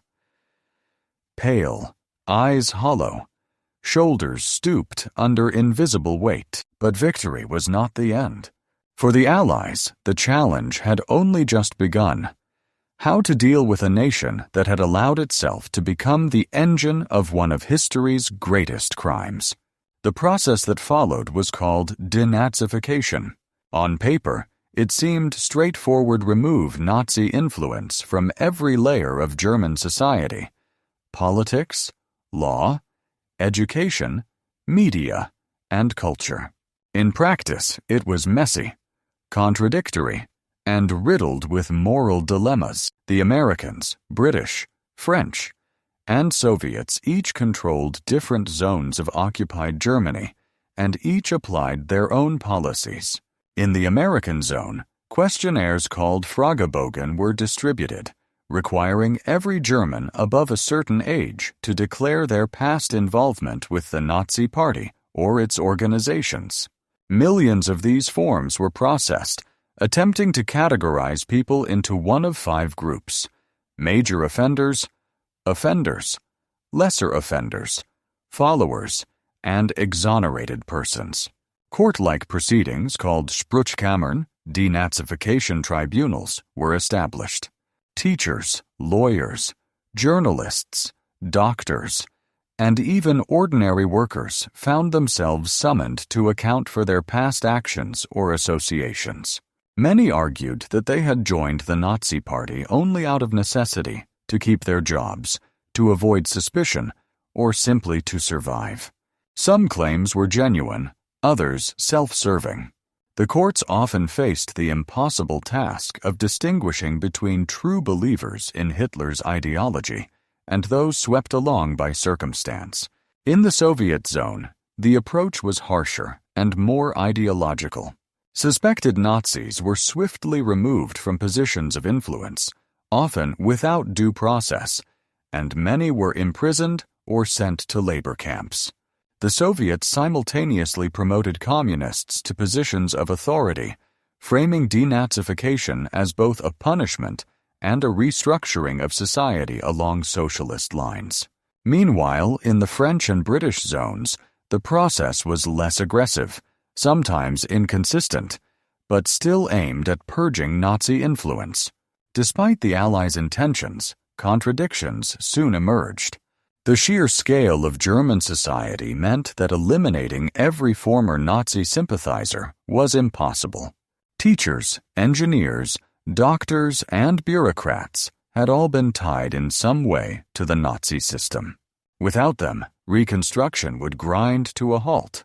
Gradually, pragmatism overtook principle. Many former members of the Nazi Party, particularly those deemed followers rather than leaders, were quietly reintegrated into society, their pasts overlooked in favor of rebuilding the country. The German people themselves reacted to denazification with mixed emotions. Some resented it, perceiving it as victor's justice or humiliation. Others saw it as necessary penance for the crimes committed in their name. But the deeper challenge lay in confronting the moral responsibility of the Holocaust and the war. Many ordinary Germans preferred silence, claiming ignorance of the concentration camps or insisting they had been powerless to resist. Streets filled with rubble, shortages of food, and the daily struggle for survival often overshadowed the pursuit of truth. In the ruins of Berlin and other cities, survival came first. Reflection could wait. Over time, however, as evidence of the camps spread, photographs, films, survivor testimonies, denial became harder to maintain. The trials at Nuremberg echoed through Germany, forcing conversations that many wished to avoid. Posters displaying the horrors of Dachau, Buchenwald, and Bergen-Belsen were placed in towns and villages by Allied authorities. School children were marched through concentration camps, made to walk past piles of human ashes, emaciated survivors, and gas chambers with scratch marks on the walls. These were not just lessons, but confrontations with the darkest truth. The crimes had been committed not by distant monsters, but by their neighbors, colleagues, and, in some cases, family members. Denazification, for all its flaws and inconsistencies, became the first step in a long process of moral reckoning. It was uneven, controversial, and often incomplete, but it planted seeds of responsibility. As Germany began to rebuild, the question lingered. Could a nation so deeply scarred by fascism and genocide ever find its way back to humanity? Or would the poison of Nazism continue to live beneath the surface, waiting for another moment of weakness to return? As the ruins of war gave way to the reconstruction of Germany and Europe, another task emerged. One less visible, but equally heavy: the preservation of memory. The Holocaust was not simply a crime of numbers or statistics. 6 million Jews murdered, millions of others persecuted, tortured, displaced. Each number was a life and individual story, a lost future. But in the immediate post-war years, the memory of the Holocaust was fragile, threatened by denial, suppression, and the sheer human urge to move forward and forget. Survivors carried the heaviest burden. They emerged from ghettos, camps, and hiding places into a world that often did not want to hear their stories. Many survivors recalled the silence they met when they tried to speak. Neighbors looked away, strangers doubted their words, and even within families, the horrors were sometimes too much to bear. Some survivors remained silent for decades, haunted by nightmares, yet unable to find words strong enough to express what they had seen. Others made it their mission to testify, believing that silence would allow the murderers to win a final victory. In displaced persons camps across Europe, survivors began to rebuild lives among ruins. Marriages were formed, children born, communities rebuilt in miniature. At the same time, documents were gathered, memoirs written, and testimonies recorded. The Jewish historical commissions, set up by survivors themselves, became the first institutions to systematically collect evidence of Nazi crimes. The impulse was clear: to ensure that memory survived, even if the world was not ready to listen. Slowly, the memory of the Holocaust entered public consciousness. The Eichmann trial in Jerusalem in 1961 became a turning point. Broadcast across the world, it brought the testimony of survivors into millions of homes. For the first time, people heard, in real time, the trembling voices of men and women who had walked through the gates of Auschwitz, who had hidden in forests, who had watched their families murdered. The trial transformed the survivors from silent victims into witnesses of history. In Germany itself, memory took longer to surface. For much of the 1950s, silence dominated. Families avoided discussing the war. Schools barely touched on the Holocaust. Public opinion often focused more on German suffering bombings, expulsions, hunger, than on the crimes committed in their name. Yet by the 1960s and 1970s, younger generations began asking uncomfortable questions. University students demanded accountability from their professors, judges, and politicians who had once served the Nazi regime. Mass protests, literature, and films emerged, forcing German society to face what it had long buried. Memorials began to rise, first small, then monumental. Plaques on former concentration camps, stones placed in Jewish cemeteries, museums dedicated to remembrance. Survivors guided visitors through the barracks of Auschwitz, Dachau, and Buchenwald, their trembling voices echoing against cold brick walls.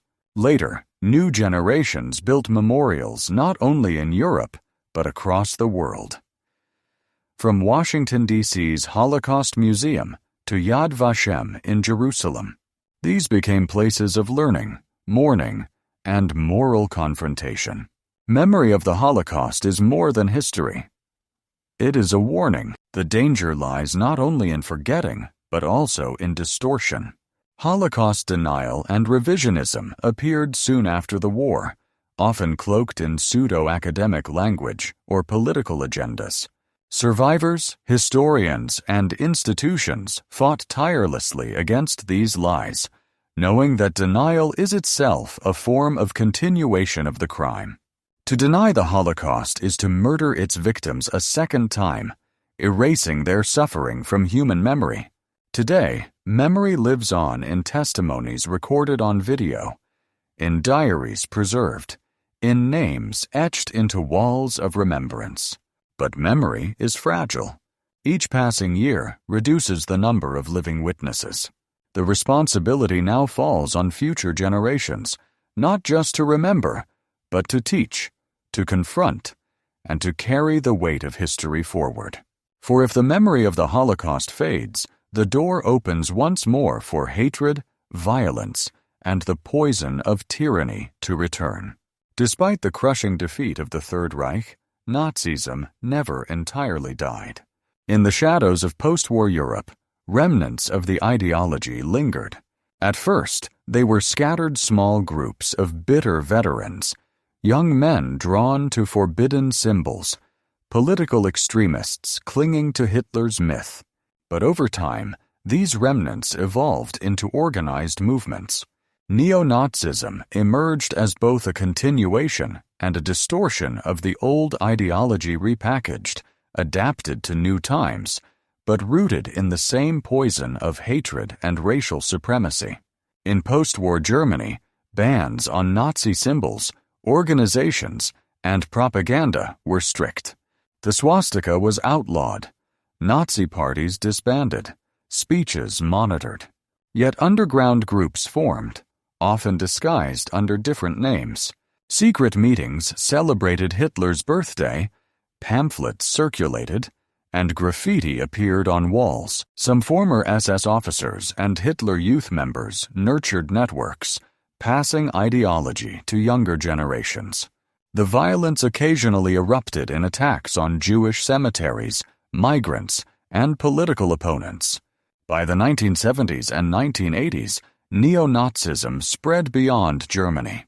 In the United States, Britain, and other countries, far-right groups adopted elements of Nazi ideology, combining them with local grievances.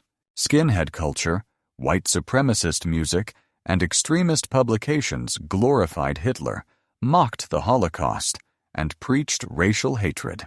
What was once a defeated ideology re-emerged as a global threat, fueled by economic discontent, political polarization, and fear of immigration.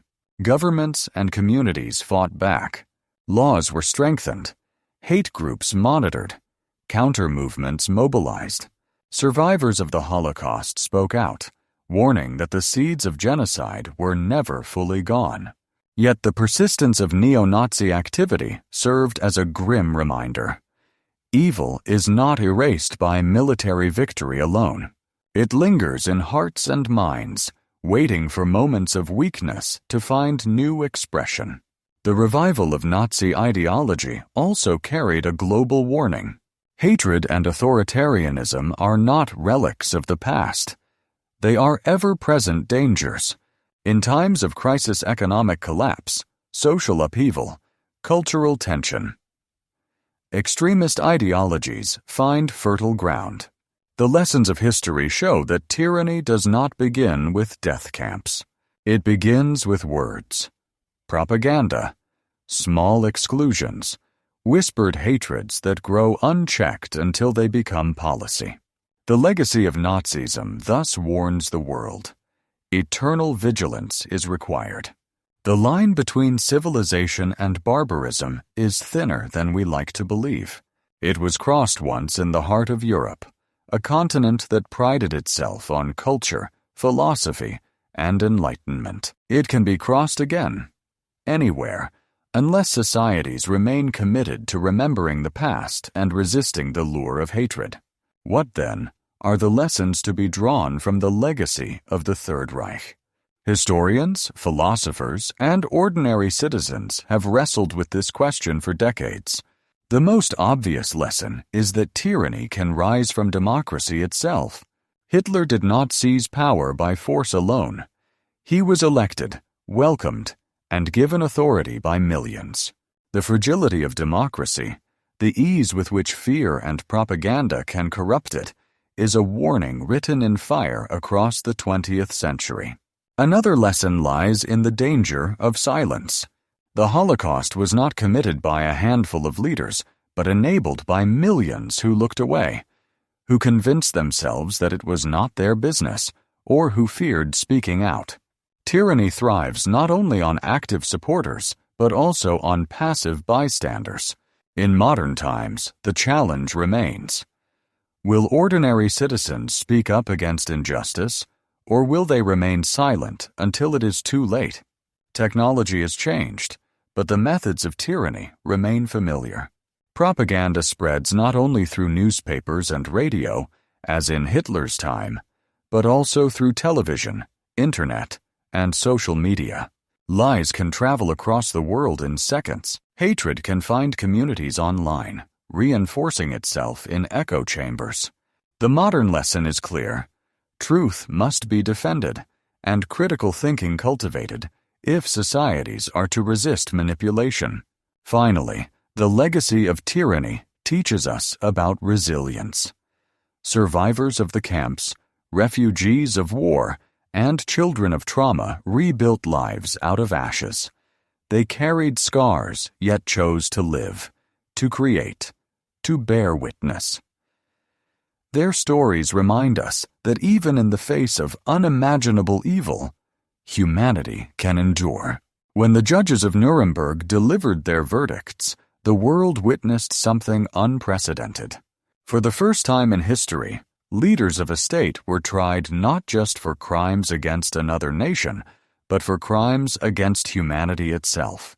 The phrase carried immense weight. It declared that there exists a law higher than the state, a morality deeper than politics. Evil could no longer hide behind flags, uniforms, or orders. It could be named, judged, and punished. But Nuremberg was more than a trial of men.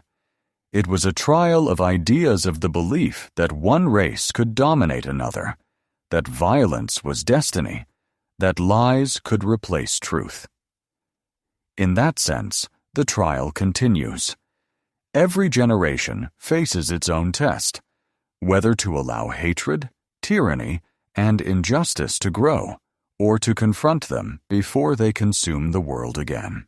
The legacy of horror is not confined to the 1940s.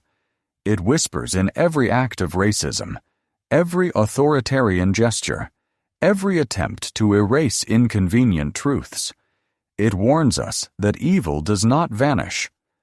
It adapts.